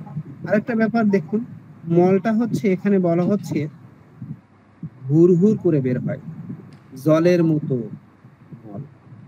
একটা গুরুত্বপূর্ণ এখানে আরেকটা লক্ষণ আছে, জলের মতো মল কিন্তু উপরে তার সাবুদানার মতো বা চর্বির মতো হচ্ছে পদার্থ ভাসে, গরম ভেদ, মলদার হা হয়ে থাকে, মল সর্বদা চুইয়ে চুইয়ে পড়ে, হ্যাঁ, চুইয়ে গুড়িয়ে পড়ে, এরকম অবস্থা। আবার হচ্ছে এই ফসফরাসে কোষ্ঠবদ্ধতাও আছে, কোষ্ঠবদ্ধতা যখন হবে তখন কুকুরের বিষ্ঠার মতো লম্বা লম্বা সরু সরু শুষ্ক এবং শক্ত মল হবে, ঠিক আছে? এই ব্যাপারগুলো থেকে আমরা বরফ শীতল জল খাওয়ার একটা ব্যাপার আছে, সেই ক্ষেত্রে আমরা এখানে এদের যে মলদার যে উন্মুক্ত যেটা থাকবে, খোলা থাকবে, এদের মলটা জলের মতো হবে, তার উপর সাবুদানার মতো বা চর্বির মতো পদার্থ ভাসে, এগুলি আমরা দেখে নিব, ঠিক আছে? এগুলি দেখে নিয়ে আমরা এবং তার বুদ্ধিমত্তার ব্যাপারগুলো দেখবো, তার শারীরিক যে গঠন সেটা দেখবো, তার চুল চোখ, এগুলি সবকিছু মিলেই আমরা সহসায় দেখা যাচ্ছে যে এই অ্যাপিসের সাথে ফসফরাস পার্থক্য করে নিতে পারি, ঠিক আছে স্যার? জি স্যার, ধন্যবাদ স্যার। আমরা ফসফরাস রেমিডিটির সাথে এপিস মিলের তুলনামূলক আলোচনা শুনলাম। আমরা এসিএলএস আর এলএস কিনোর থেকে এপিস মেলিফিকা রেমিডিটি নিয়ে আলোচনা করছি। আমরা যে গ্যাস্ট্রোইন্টেস্টিনাল চ্যাপ্টারে যে তার যে ডায়রিয়ার সময় মলদ্বারটা খোলা থাকে, অসারে একটু নড়াচড়া করলে অসারে মল বেরিয়ে আসে, এবং এটা মাতালদের ডায়রিয়ার ক্ষেত্রে ব্যবহৃত হয়, এগুলোর ব্যাপারে শুনলাম। এবং চর্মরোগ চাপা পড়ার ফলে ডায়রিয়া হলে এটা দেখলাম। তো মলদ্বার যেন খোলা রাখা আছে, এটা এখানে সেকেন্ড গ্রেড সিমটম। অ্যানাস ওয়াজ ওয়াইড ওপেন, এই কথাটা কিন্তু আমরা যে ফসফরাসে দেখে আসলাম, সেখানে কিন্তু ফসফরাসে কিন্তু এটা গ্রেড সিমটম ছিল, মলদ্বার যেন খোলা আছে। আমরা আবারও দেখতে আসতে পারি যে এটা এখানে ছিল সেকেন্ড গ্রেড, কিন্তু ফসফরাসে এই কথাটা ছিল ফার্স্ট গ্রেড ছিল। এখানে ফসফরাসে ফার্স্ট গ্রেড ছিল যে মলদ্বারটা যেন খোলা রয়েছে, এরকম। আপনারা এখানে দেখেন যে মলদ্বারটা খোলা রয়েছে, এই যে এখানে কিন্তু মলদ্বারটা যেন খোলা আছে, এটা এখানে first grade symptom. As the anus remained open, এটা এপিসে রয়েছে, যেখানে লেখা রয়েছে মলদ্বারটা খোলা রয়েছে। এপিসে এটা সেকেন্ড গ্রেড, মলদ্বারটা যেন খোলা আছে এরকম একটা অনুভূতি হয়, এটা এখানে কিন্তু ফার্স্ট গ্রেড। তো এটা আমরা দেখলাম, এটা ফসফরাসের ফার্স্ট গ্রেড, এপিসে সেকেন্ড গ্রেড। তো আমরা এখন আবার আমাদের এপিস মেলিফিকাতে চলে যাচ্ছি। এপিস মেলিফিকা আমরা গ্যাস্ট্রোইন্টেস্টিনাল চ্যাপ্টারটি আমরা পড়লাম, তুলনামূলক আলোচনা করে আলহামদুলিল্লাহ। এখন আমরা ইউরিনারি সিস্টেমে চলে যাব। ইউরিনারি সিস্টেমটা কেমন, তার মূত্রযন্ত্রটা কেমন। মূত্রযন্ত্রটার ব্যাপারে বলা হচ্ছে incontinence incontinence of urine with great irritation of the parts. তাহলে যেটা বলা হচ্ছে ইনকন্টিনেন্স অফ ইউরিন উইথ, সাথে কি থাকে, great irritation of the parts. প্রস্রাব চাপলে ধরে রাখতে পারে না, সেই সাথে মূত্রপথে অত্যন্ত প্রদাহ হয়। Great irritation of the parts বোঝাচ্ছে মূত্রপথটা, পার্টস। তাহলে ইনকন্টিনেন্স অফ ইউরিন মানে প্রস্রাব, যদি তার প্রস্রাবের বেগ আসলে ধরে রাখতে পারে না, সেই সাথে মূত্রপথে একটা অত্যন্ত প্রদাহ থাকে, গ্রেট ইরিটেশন থাকে। এই প্রস্রাব যে ধরে রাখতে পারে না, এই লক্ষণের সাথে কি থাকবে, যে মূত্রপথে অত্যন্ত জ্বালা থাকবে, গ্রেট ইরিটেশন থাকবে, অত্যন্ত প্রদাহ থাকবে এবং প্রস্রাব চাপলে ধরে রাখতে পারে না। Can scarcely retain the urine a moment, and when passed scales severely, frequent, painful, scanty, bloody। তাহলে ক্যান scarcely retain মানে সে এক মুহূর্ত সে অপেক্ষা করতে পারে না, মূত্রত্যাগের সময় মূত্রপথে retain urine a movement and when pass scalds severely. তাহলে যেটা আমরা দেখলাম যে একটা মুহূর্ত সে অপেক্ষা করতে পারে না, আর মূত্রত্যাগের সময় মূত্রপথে গরম পানিতে ঝলসে যাওয়ার মতো জ্বালা হয়। And when passed scalds severely, frequent, painful, scanty, bloody. মূত্রত্যাগের সময় মূত্রপথে কি মনে হয় যে দিতে প্রস্রাব বের হচ্ছে, গরম পানিতে ঝলসে যাওয়ার মতো জ্বালা হয়, বারে বারে কিন্তু পরিমাণে অল্প, রক্তাক্ত, যন্ত্রণাদায়ক প্রস্রাব হয়। প্রস্রাবটা আবার বারবার হয় কিন্তু পরিমাণে অল্প হয়, রক্তাক্ত প্রস্রাবের সাথে রক্ত থাকতে পারে এবং যন্ত্রণাদায়ক প্রস্রাব। এই যে এখানে বলা হচ্ছে ব্লাডি, পেইনফুল, ফ্রিকুয়েন্ট মানে বারবার হয়, পেইনফুল যন্ত্রণাদায়ক, স্ক্যান্টি পরিমাণে অল্প, এবং ব্লাডি রক্ত মিশ্রিত প্রস্রাব। এবং এটা দেখলাম যে আমরা সে প্রস্রাব চাপলে ধরে রাখতে পারে না, মূত্রপথে অত্যন্ত প্রদাহ, এক মুহূর্ত অপেক্ষা করতে পারে না। আর মূত্রত্যাগের সময় মূত্রপথে গরম পানিতে, মূত্রপথে যেদিকে প্রস্রাবটা বের হয় মনে হয় যে গরম পানি দিয়ে ঝলসে যাচ্ছে, এরকম জ্বালা, এবং বারে বারে প্রস্রাব হয়, পরিমাণে কম, এবং রক্তাক্ত প্রস্রাব, যন্ত্রণাদায়ক প্রস্রাব। আমরা প্রস্রাবটা দেখলাম, তাহলে প্রস্রাবের জ্বালা রয়েছে, কোনো first grade second grade symptom বলা হয়নি। আমরা এখানে পার্থক্যের কথা বলা হয়নি। আমরা এক্সট্রিমিটিসে চলে যাচ্ছি। ইডিমা মানে এটা হাতে পায়ে সুথের কারণে ফোলা থাকে। Oedema of the hands and feet, dropsy without thirst. হাতে পায়ে সুথের কারণে ফোলা থাকে কিন্তু পিপাসা থাকে না। তাহলে পিপাসা থাকে না, আমরা দেখলাম পিপাসা থাকে না। আরেকবারও বললাম যে তার যে আমরা অ্যাসিটিক অ্যাসিডের সাথে যে সর্বাঙ্গীন সুত এবং পেটে জল জমা রোগ, এই সময় তৃষ্ণা থাকে না। অ্যাসিটিক অ্যাসিডামে তৃষ্ণা থাকে। সারা শরীরে সুত হলে এবং পেটে জল জমা রোগে তৃষ্ণা থাকে না, কিন্তু অ্যাসিটিক অ্যাসিডামে এই লক্ষণে সারা শরীরে সুত এবং পেটে জল জমা রোগে অ্যাসিটিক অ্যাসিডামে তৃষ্ণা থাকে। আবার এখানেও কিন্তু তৃষ্ণা থাকে না তার। এই যে এক্সট্রিমিটিসে যে হাতে পায়ে সুতের কারণে ফোলা থাকে কিন্তু পিপাসা থাকে না। সারা শরীরে সুত হলেও পিপাসা থাকে না, হাতে পায়ে সুতের কারণে ফোলা থাকে কিন্তু পিপাসা থাকে না। উইথ থার্স্ট, এই লক্ষণের সাথে অ্যাসিটিক অ্যাসিডাম, এপুসাইনাম। আমরা আগেও অ্যাসিটিক অ্যাসিডামের কথা দেখলাম যে এরকম সারা শরীরে সুত আসলে অ্যাসিটিক অ্যাসিডামের পিপাসা থাকে, কিন্তু এপিসে পিপাসা থাকে না, এটা আগেও আমরা দেখলাম। এবং এখানে এপুসাইনামটাকে অতিরিক্ত যোগ করা হয়েছে যে পিপাসা থাকে। এপুসাইনামেও হাতে পায়ে সুতের কথা বলা হয়েছে। আর আগেরটাতে বলেছিলাম সারা শরীরে সুত, সারা শরীরে, সেখানে সুতের কথা আমরা পড়েছিলাম যে সারা শরীরে তার সুত হবে। এই যে এখানে সর্বাঙ্গীন সুত রোগে। আর এখানে হাতে পায়ে সুতে সেখানেও অ্যাসিটিক অ্যাসিডামে পিপাসা থাকবে, এটা এপিসি পিপাসা থাকবে না। আর এপুসাইনামে পিপাসা থাকবে, অ্যাসিটিক অ্যাসিডামে পিপাসা থাকবে, কিন্তু এপিসে পিপাসা থাকবে না। অ্যাসিটিক অ্যাসিডাম, এপুসাইনাম, এই দুইটা। তাহলে এখানে স্যার পার্থক্য করার, স্যার এপুসাইনামের ব্যাপারে, অ্যাসিটিক অ্যাসিডামের ব্যাপারে বলবেন স্যার? জি একটু বলি, মনে থাকবে। এখানে ব্যাপারটা দেখুন, অ্যাসিটিক অ্যাসিডের যে কথা বলা হয়েছে, এটা হচ্ছে পিপাসা যখন থাকছে এবং উদরই হোক আর হাত পা ফোলাই কেন না হোক, সেক্ষেত্রে আমরা পেশেন্টের মুখের দিকে তাকালেই তো দেখতে পাবো এটা মোমের মতো ফ্যাকাশে, রক্তহীন রোগী, দুর্বল, ঠিক আছে, এই ডাল পেশেন্ট, ঠিক আছে, এইরকম দেখে আমরা এই জায়গাতে আমাদের অন্য যে দুটো মেডিসিনের কথা বলা হয়েছে অ্যাপোসাইনাম এবং আপনার হচ্ছে অ্যাপিস মেলিফিকা থেকে আমরা শুধুমাত্র ফেস দেখে এখানে ডিফারেন্স করে নিতে পারবো রক্তহীন একজন পেশেন্ট, ঠিক আছে, একটা ব্যাপার। আর অ্যাপোসাইনামের ব্যাপারটা যদি থাকে, যদি বলি উইথ থ্রাস্টির কথা বলা হয়েছে। এখন অ্যাপোসাইনামের চমৎকার লক্ষণটা হচ্ছে এর পিপাসাটা অতি পিপাসা, অতি পিপাসা, কিন্তু পেটে এক বিন্দু জল তার সহ্য হয় না।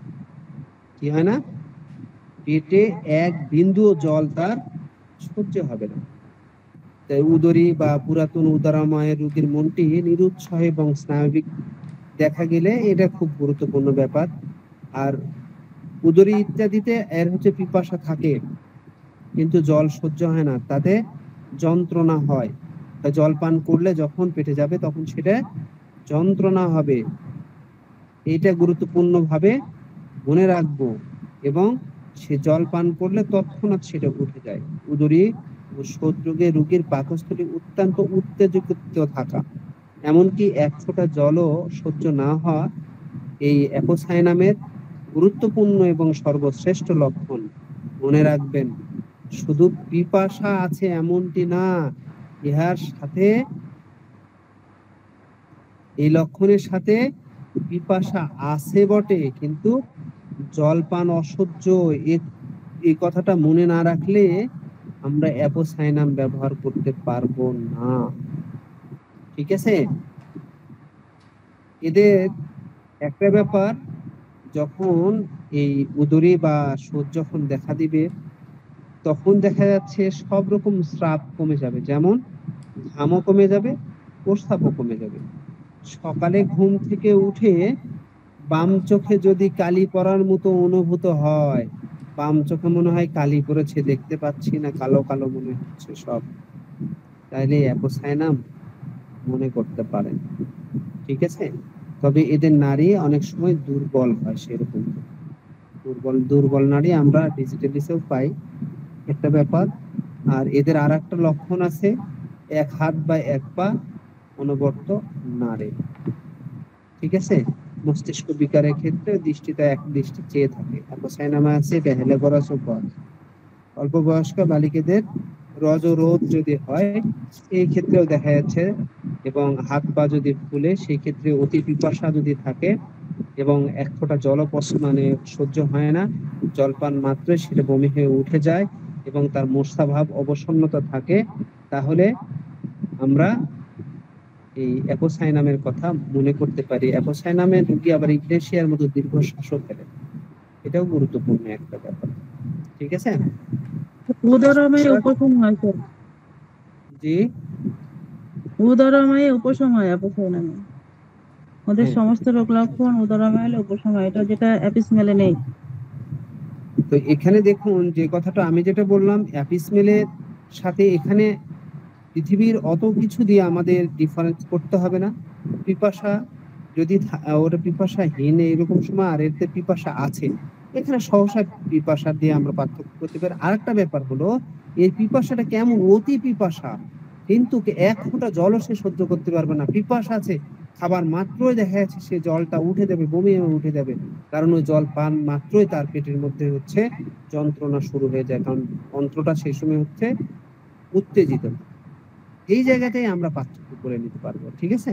আর এখানে তো কমনলি ব্যাপার বোঝাই যাচ্ছে, জল পান মাত্রই তার হচ্ছে পেটের ব্যথাটা যখন হচ্ছে বেড়ে যাচ্ছে, সেটা বমি হয়ে যাচ্ছে, দ্যাট মিনস হলো কি বমিতেই তার উপশম হচ্ছে, এটা কমন ব্যাপার, ঠিক আছে। আপনাকে ধন্যবাদ স্যার। ধন্যবাদ স্যার। আলাউদ্দিন স্যার। আমরা এপিস মেলিফিকা রেমেডিটি এসসি এলেন্সের এলেন্স নোট থেকে পড়ছিলাম। আমরা এর যে ইউরিনারি সিস্টেমটা পড়লাম এখানে, তারপর তার এক্সট্রিমিটিসে দেখলাম যে তার যে হাত পায়ে সুতের ব্যাপারে অ্যাসিডিকে পিপাসা থাকে এবং এপিসি পিপাসা থাকে না। অ্যাপোসাইনামের লক্ষণটাও দেখলাম, পিপাসা থাকে কিন্তু সে পানি পান করতে পারে, পানি পান করলে সমস্যা হয়। তার স্কিন চ্যাপ্টারে চলে যাচ্ছি আমরা। স্কিনে দেখতে পাচ্ছেন এপিস মেলিফিকার স্কিনটা কেমন। Bad effects of acute exanthema imperfectly developed or suppressed, এটা জিঙ্কামেও রয়েছে। Bad effects of acute exanthema imperfectly developed or suppressed, তাহলে এটা কি বলা হচ্ছে? তরুণ উদ্ভিদ সম্পূর্ণভাবে দেখা না দিলে বা চাপা পড়ার কুফলে, তরুণ উদ্ভিদের ক্ষেত্রে acute exanthema imperfectly developed or suppressed, মানে সে সম্পূর্ণভাবে ডেভেলপ করেনি, ইমপারফেক্টলি ডেভেলপ করেছিল বা সাপ্রেসড হয়েছিল সেই তরুণ উদ্ভিদটা, অ্যাকিউট এক্সান্থিমা, এটা চাপা পড়ার কুফলে। তরুণ উদ্ভিদ সম্পূর্ণভাবে দেখা না দিলে বা চাপা পড়ার কুফলে, যেটা জিঙ্কামেও রয়েছে। আর মেসলস, স্কারলেটিনা, আর্টিকেরিয়া, তো এটা হাম, স্কারলেট জ্বর, আর্টিকেরিয়াতেও এটা ব্যবহৃত হয়। তো এখানে আমরা যে জিঙ্কামের সাথে একটু পার্থক্য করতে পারেন স্যার, এই যে তরুণ উদ্ভিদ সম্পূর্ণভাবে দেখা না দিলে বা চাপা পড়ার কুফলে, জিঙ্কামের সাথে স্যার।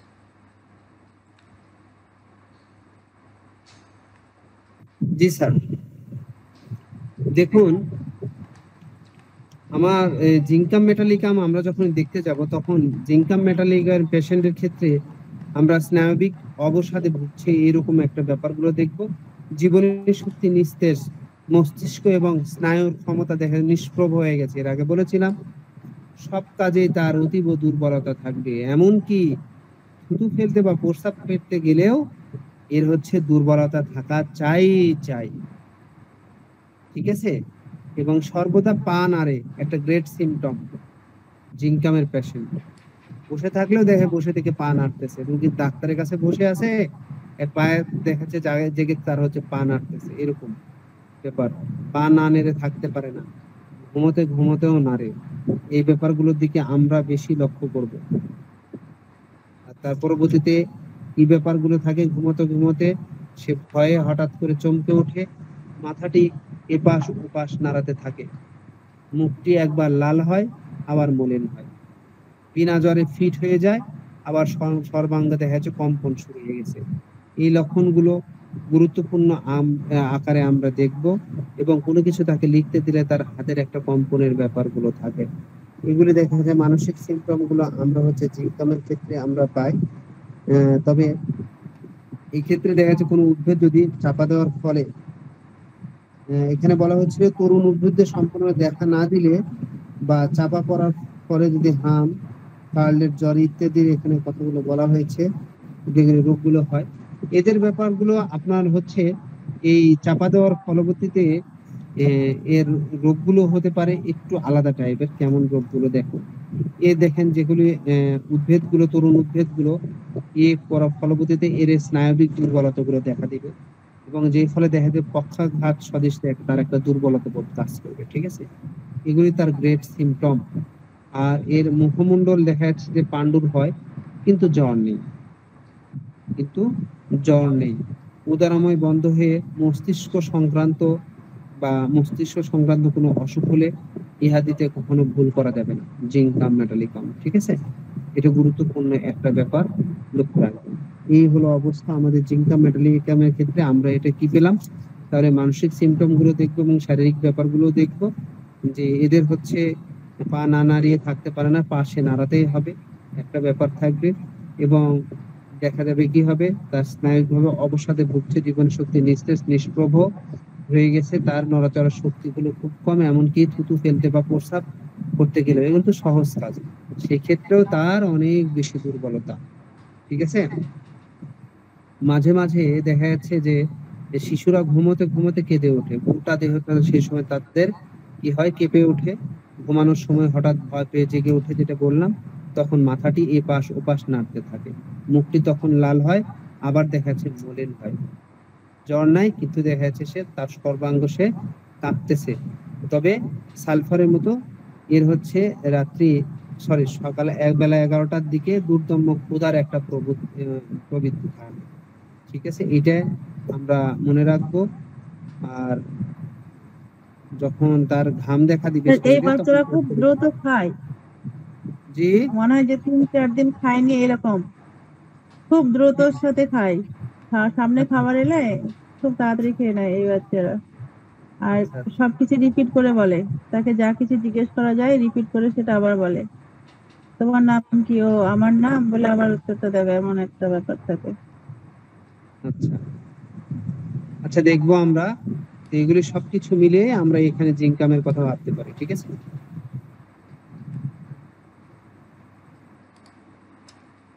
আমরা Apis mellifica remedy TSC LN sir LS কেমন থেকে পড়ছি। আমাদের আমির শফিক স্যার মহোদয়কে অনেক ধন্যবাদ। এখানে আমরা প্রায় শেষ পর্যায়ে চলে এসেছি। আমরা এখন এক্সট্রিমিটিস পড়েছি, স্কিন পড়েছি, এখন ফেভার চ্যাপ্টারটা পড়বো আমরা। ফেভারে দেখতে পাচ্ছেন intermittent fever, chill 3 PM with এখানে থার্স্ট থাকবে, থার্স্ট, এটা বানানটা ভুল হয়েছে, thirst always, thirst always, with thirst always, জ্বরের সময় সবসময় পিপাসা থাকে। আর warm room and from external heat, এটা থেকে তার খারাপ হয়, গরম ঘরে বাড়ে এবং বাইরের উত্তাপে বাড়ে। আর থুজার যে জ্বরটা সেটা হয় 3 PM and 3 AM and 3 PM, মানে রাত 3টায় এবং বিকাল 3টায়। আর এটার জলটা শুধু চিল 3 PM, শুধু বিকাল 3টায়। সেখানে জ্বরে সবসময় উইথ থার্স্ট অলওয়েজ, সবসময় জ্বরের সময় তৃষ্ণা থাকে তার। তো এখানে স্যার ইগনিশিয়াতেও এটা রয়েছে যে সবিরাম ইন্টারমিটেন্ট ফিভার, যেটা জ্বরের সময় চিল থাকে, শীত ভাব আসে বেলা 3টায়, সেই সাথে সবসময় তৃষ্ণা থাকে, চিল আসে স্যার, মানে জ্বরের কথা বলা হয়নি, 3টার সময় শীত আসে তার, সেই সাথে সব সময় তৃষ্ণা থাকে। সবিরাম জ্বরের ক্ষেত্রে 3টার সময় শীত আসে এবং সেই সময় তৃষ্ণা থাকে, সেই সাথে সবসময় তৃষ্ণা থাকে, অলওয়েজ থার্স্ট। তো ইগনিশিয়ার সাথে স্যার এটার একটু পার্থক্য করবেন, এবং থুজার সাথে স্যার গরম ঘরে বাড়ে এবং বাইরের উত্তাপে বাড়ে, এটা থুজাতেও রয়েছে।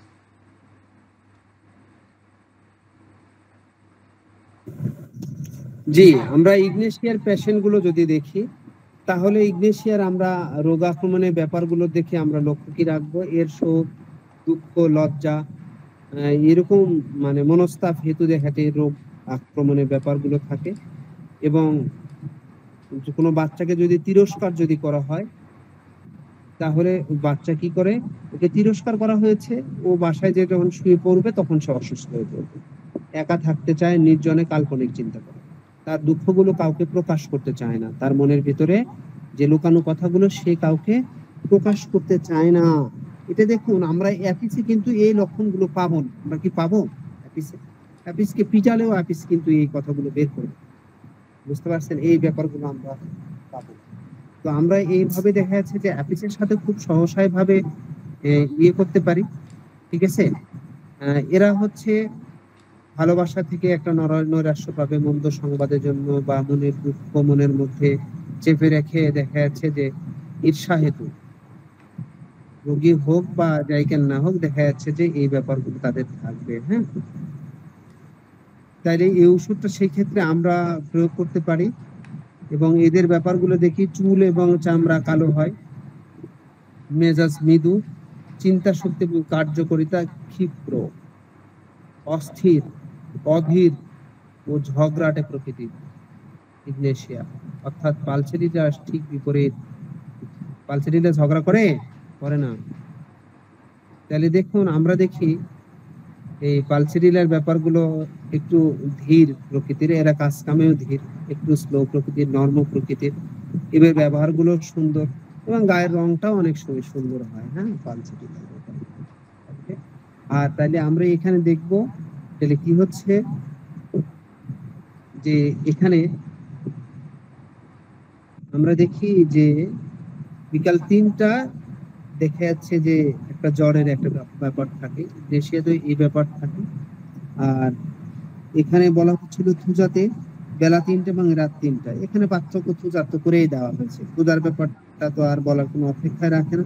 থুজার শুধুমাত্র রাত্রি 3টায় না, আপনার হচ্ছে দিবা 3টা, তো এটা আছে। আর অন্যান্য ব্যাপার হচ্ছে বেলা 3টায় আমরা এই দুটো পাবো। তবে পিপাসায় এবং গরম ঘরে বাড়ে, এই ব্যাপারটা আমরা অ্যাপিসের মধ্যে আমরা দেখতে পাই, ঠিক আছে? এইটা ব্যাপারটা আমরা একটু লক্ষ্য করব, বুঝতে ধন্যবাদ স্যার। স্যার আমরা রিলেশনশিপে চলে যাচ্ছি। আমরা এপিসমেল রেমেডি পড়লাম এসিএলএস থেকে। এপিসের রিলেশনশিপে আমরা দেখতে পাচ্ছি এটা কমপ্লিমেন্টারি হলো নেট্রামিউরের সাথে, নেট্রামিউরের কমপ্লিমেন্টারি পরিপূরক। আর disagrees when used either before or after rhus tox. এটা এটার ব্যাপারে স্যার কি, রাস্টক্সের পূর্বে উপরে এটা খাটে না, রাস্টক্সের পূর্বে উপরে এটা ব্যবহার চলে না, ব্যবহার চলে না। আর arsenic and puls follow Apis, এপিসের পর আর্সেনিক এবং পালস ভালো চলে, ভালো খাটে, ফলোস ওয়েল। এপিসের পরে আর্সেনিক এবং পালস এটা ভালো খাটে, ফলোস ওয়েল, ভালো রেজাল্ট দেয়। Cured Scarlatina albuminuria after Cantharis digitalis helleborus failed. আরক্ত জ্বর ও অ্যালবুমিন যুক্ত মূত্রে ক্যান্থারিস ডিজিটালিস হেলেবোরাস ব্যর্থ হওয়ার পর এপিস দিয়ে আরোগ্য হয়েছে। কিসের ক্ষেত্রে? আরক্ত জ্বর, যেটা স্কারলেটিনা ও অ্যালবুমিন যুক্ত মূত্রে ক্যান্থারিস ডিজিটালিস হেলেবোরাস ব্যর্থ হওয়ার পর এপিস দিয়ে আরোগ্য হয়েছে। তো এখানে আমরা ফার্স্ট গ্রেড সেকেন্ড গ্রেড সিমটমগুলো আরেকবার পরে আমরা চার কথা বলে শেষ করে দিব। আমরা নর্মাল ছেলে চার কথা দেখেছি: মূত্র স্বল্পতা, কষ্ট, জ্বালা ও ফোলা, গরম কাতরতা, স্পর্শকাতরতা, হুল ফুটানোর মতো ব্যথা। এই চারটা কথা আমরা মনে রাখবো। তারপর এখানে first grade symptom, second grade symptom গুলো একটু দেখি আমরা। ফার্স্ট গ্রেড সিমটম ছিল এখানে ফিজিক্যালের মধ্যে তার পেইনটা কেমন থাকবে: বার্নিং, স্টিংিং, সোর, জ্বালাযুক্ত, হুল ফুটানো, ক্ষতবোধ, ব্যথা। নরেন্দ্র স্যার যেটা বলেছেন একটা ফুল ফুটানোর মতো তার একটা ব্যথা থাকবে। আর তারপর এনাস ওয়াজ ওয়াইড ওপেন, এটা আমরা দেখেছি যে ফসফরাস এটা ফার্স্ট গ্রেড, এখানে সেকেন্ড গ্রেড। মলদার যেন খোলা আছে, কখন? উদরময়ের ক্ষেত্রে এটা মলদার যেন খোলা আছে এরকম মনে হবে, এটা ফসফরাসে রয়েছে, ফসফরাস এটা ফার্স্ট গ্রেড। তারপর এদিকে আর কোনো ফার্স্ট গ্রেড সেকেন্ড গ্রেড ছিল না। তো স্যার এটার উপরে দু চার কথা ক্লিনিক্যাল এক্সপিরিয়েন্স বলতে পারেন, বা দু চার কথা রিভিউ করে আমরা সমাপ্ত করে দিব। ধন্যবাদ। এখন ব্যাপারটা হচ্ছে আমরা চেম্বারে রোগী পেয়ে থাকি সিকেটি পেশেন্ট, সিকেটি মানে অনেক কিডনি ডিজিজ আর কি। হ্যাঁ, তো এরকম পেশেন্ট গুলো কি হয়, আমাদের যে কিডনির যে নেফ্রন গুলো আছে, নেফ্রন গুলো হচ্ছে ড্যামেজ হতে পারে। এই পেশেন্ট গুলো অ্যাপিসের অনেক লক্ষণ বহন করে নিয়ে আসে চেম্বারে। আপনি পেশেন্ট গুলো অনেক পেয়ে থাকবেন। তবে হ্যাঁ, এগুলো পেশেন্ট গুলো একটু রিস্কি। যদি পেয়ে থাকেন তাহলে যথাযথ কারো পরামর্শ নিয়ে হ্যান্ডেল করতে হয়, কারণ এখানে কিছু কিছু ডিফারেন্স গুলো থাকে। অনেকে রাস্টক্সের সাথে গুলিয়ে ফেলে, এই জন্য এখানে বলা হয়েছে রাস্টক্স এর সাথে এর একটা বৈরিতার ব্যাপার আছে। তবে ব্যাপারটা হলো এখানে রাস্টক্স তো রাস্টক্স কখনো অ্যাপিসমেল হতে পারে না। অ্যাপিসমেলের পেশেন্টের চোখে নিম্ন পাতা ফোলা থাকবে, রাস্টক্সের নিম্ন পাতা ফোলা থাকবে। ঠিক আছে, রাস্টক্সের প্রস্রাবে ঝামেলা থাকবে, অ্যাপিসেও প্রস্রাবে ঝামেলা থাকবে। রাস্টক্সের প্রস্রাবের ঝামেলাটা হলো কি, ও বারবার প্রস্রাব করতে যাবে, রাত্রিতে প্রস্রাব বেশি হবে। আর অ্যাপিসের প্রস্রাবটা স্বল্প হবে, সেখানে জ্বালা থাকবে, হুল ফোটানো, ব্যথা থাকবে। বুঝতে পেরেছেন? এটাই ব্যাপার। আবার রাস্টক্সের পেশেন্টের হচ্ছে কি হবে, ও সারাদিন হাঁটতে হাঁটতে পায়ের ফোলাগুলো কমে যায়, রাত আসলে রাত্রিতে বৃদ্ধি পায়। আর অ্যাপিসের দিন রাত নয়, সবসময় ফোলা থাকে। তাহলে সবকিছুতেই দেখা একটা বৈরিতা। সেই জায়গাতে যদি আমি অ্যাপিসের জায়গাতে যদি রাস্টক্স দিয়ে দিই তাহলে হবে। তবে ভুলক্রমে আমি অ্যাপিসের জায়গাতে রাস্টক্স দিয়েছি। কি করেছি? ভুলক্রমে অ্যাপিসের জায়গাতে রাস্টক্স দিয়েছি। তাহলে করণীয় কি? কেউ কি বলতে পারবেন? মনে করেন অ্যাপিসের রুগী, অ্যাপিসের আগে পরে তো রাস্টক্স দেওয়া নিষেধ। তাহলে আমি অ্যাপিসের রুগীকে অ্যাপিস দিতে পারি না, ভুল করেছি, আমি রাস্টক্স দিয়েছি। এখন আমি কি করব বলেন?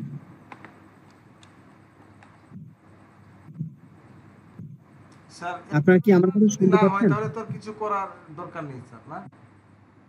জি, যদি আমি এপিসের রুগীকে রাশডক দেওয়ার পরে যদি রুগীর কোনো সমস্যা না হয়, যদি অ্যাগ্রাভেশন না হয়, সেক্ষেত্রে তো অ্যান্টিডট দেওয়ার প্রয়োজন নেই স্যার। আমি সেই প্রশ্নটা করেছি। দেখুন, আপনারা বলুন, আপনাদের মতামত একটু শুনি।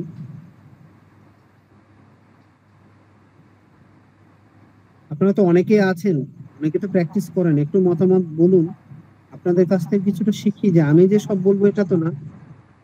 তো এখানে স্যার নিষেধ করে নাই, বলছে যে ভালো খাটে না। তো সেক্ষেত্রে আমরা যদি ভুলে রাষ্ট্রক দিয়ে থাকি পরে আবার এপিস দিব। এখানে তো এরকম বলে নাই যে মারাত্মক সমস্যা, বলছে যে ভালো খাটে না, এখানে ডিজেগ্রিস। ভালো কাটার কথা বলে নাই, এখানে বলা হয়েছে যে অ্যাপিসের আগে পরে রাস্টক্স চলে না, মানে এটা দেওয়া নিষিদ্ধ। রাস্টক্স আর অ্যাপিস হচ্ছে শত্রু ভাবাপন্ন ওষুধ, কিন্তু দেখা যাচ্ছে যে আমি অ্যাপিসের রুগীকে ভুল কমে রাস্টক্স দিয়েছি, তাহলে রাস্টক্স দিলে তো ওর তো রোগ কমবে না, রোগ তো বাড়বে। আমার কাছে পরে যখন আসবে তখন প্রপারলি ভাবে ডায়াগনোসিস করে অন্তর্চক্ষু খুলে দেখলাম এটা হচ্ছে অ্যাপিসের পেশেন্ট ছিল, আমি ভুলক্রমে রাস্টক্স দিয়েছি। তাহলে ওই মুহূর্তে রাস্টক্সটা বন্ধ করে আপনি অ্যাপিসে ডাইভার্ট হয়ে চলে যাবেন, আপনি দেখা যায় রাস্টক্সটা কি হবে, অ্যান্টিডট হয়ে যাবে। ঠিক আছে?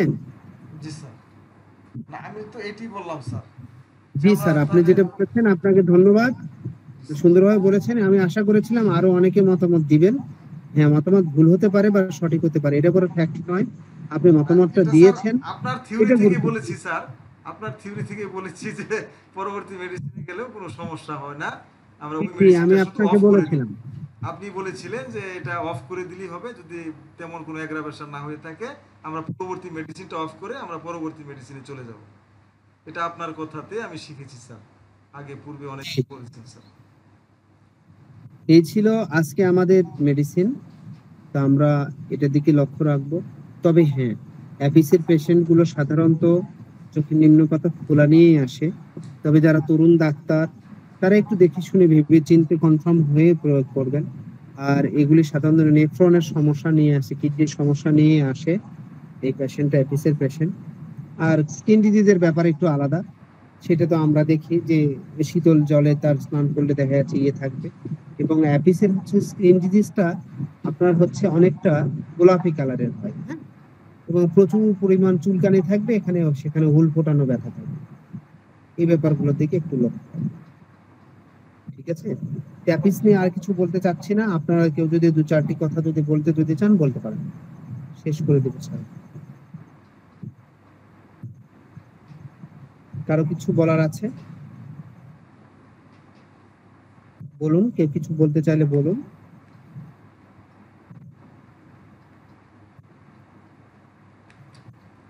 এখানে স্যার নরেন্দ্রনাথ স্যারের 4 কথা মনে রাখলে অনেক প্রায় যথেষ্ট হবে ইনশাল্লাহ। মূত্র স্বল্পতা, মূত্র জ্বালা ফোলা, গরম কাতরতা, জি, স্পর্শকাতরতা, হুল আসলে ফোটানো। মূল ব্যাপারটা হচ্ছে এখানে নরেন্দ্রনাথের যে বইটা আমি এর আগেও বলেছি, এটা যদি বাংলা মিডিয়ামে না লিখে যদি ইংলিশ মিডিয়ামে লেখা হতো তাহলে ইন্টারন্যাশনালি ভাবে খ্যাতি সম্পন্ন একটা বই হতো। ঠিক আছে? আমি আমার জীবন দশাতে সর্বপ্রথম কিন্তু আমি নরেন্দ্রনাথই পড়েছি, আমি স্যার নরেন্দ্রনাথই নরেন্দ্র স্যারের বইতে এপিসমেল 4 কথা আছে, ঠিক আছে, সব মেডিসিনে 4 কথা আছে, কিন্তু 4 কথা বাদেও অনেক অনেক গুরুত্বপূর্ণ পয়েন্ট আছে, এপিসমেলে অনেক লক্ষণ আছে। যদি জি। নরেন্দ্র স্যারের বই থেকে পুরো সম্পূর্ণ লক্ষণগুলো যদি আয়ত্ত করা যায়, আমার মনে হয় আর কোনো রেমেডির সাথে এটা মিশে যাওয়ার কথাই না বা মিশবে না। কিন্তু সমস্যাটা হয় আমাদের সব সিমটমস মনে থাকে না, হ্যাঁ, এটা হচ্ছে সমস্যা বলে আমরা গুলিয়ে ফেলি। তবে এটা ম্যাডাম এপিস শুনেন, রাস্টক্স আলাদা তো হতেই এখন হবে। ব্যাপারটা হচ্ছে শুনেন, স্যার এই আমি একটু ফোন একদিনে থেকে দূরে ছিলাম, একটু শুনছি আপনার কথা। তো আমরা তাহলে অ্যান্টিডটটা কখন ইউজ করবো? অ্যান্টিডট বলে তো একটা কথা আছে, তাহলে আমরা যদি ভুল মেডিসিন প্রয়োগ করে থাকি তাহলে কি, আমি অনেক ক্ষেত্রে শুনেছি বা আমি কয়েকবার প্রয়োগও করেছি, অনেক সময় নাক্স খাইয়ে তারপরে আবার পরবর্তী মেডিসিন আমরা যাই। তাহলে আপনার মতামতটা আমি আপনারা একটু শুনতে খাওয়াতে চাই। পারেন। তা আমার কাছে মনে হয় আমি একটা পেশেন্টকে ভুল মেডিসিন দিয়েছি, পরবর্তীতে যে লক্ষণ পাবো সেই লক্ষণে আমি যে মেডিসিন পাবো সেটা দিলে আগের মেডিসিনে ওটা অ্যান্টিডট হয়ে যাবে। আচ্ছা, থ্যাংক ইউ এটা স্যার। ঠিকই ভাবে মানে আমার ওস্তাদের কথা আর কি। তো আমি এভাবে অ্যাপ্লাই করে আলহামদুলিল্লাহ কখনো ঝামেলা হয়নি আর কি। যেহেতু আমি ব্যবহার করি আপনাদেরকে বলতে তো আর সংকোচ নাই, তাই বলে দিলাম। অনেকে বলে না গুরুমুখী বিদ্যা হাতের মধ্যে রেখে দেয়, হাতের পাঁচ রেখে বলে দেয় আর কি। তবে স্যার এই হোমিওপ্যাথিটা আপনি কেউ যদি না মানে আমার কিছু করার নেই, তবে আমি এটা বিশ্বাস করি, এটা সত্যি তাই। যতই বই পড়েন আর পড়েই যান, এটা একটা সত্যি তাই, গুরু লাগে একটা, এটা গুরুমুখী বিদ্যা, এটা আমার মনে হচ্ছে তাই। তবে এর জি পিছনে বলতে গেলে আমার স্যার, 5 আজকে মিনিট শেষ করে সময়। দিন।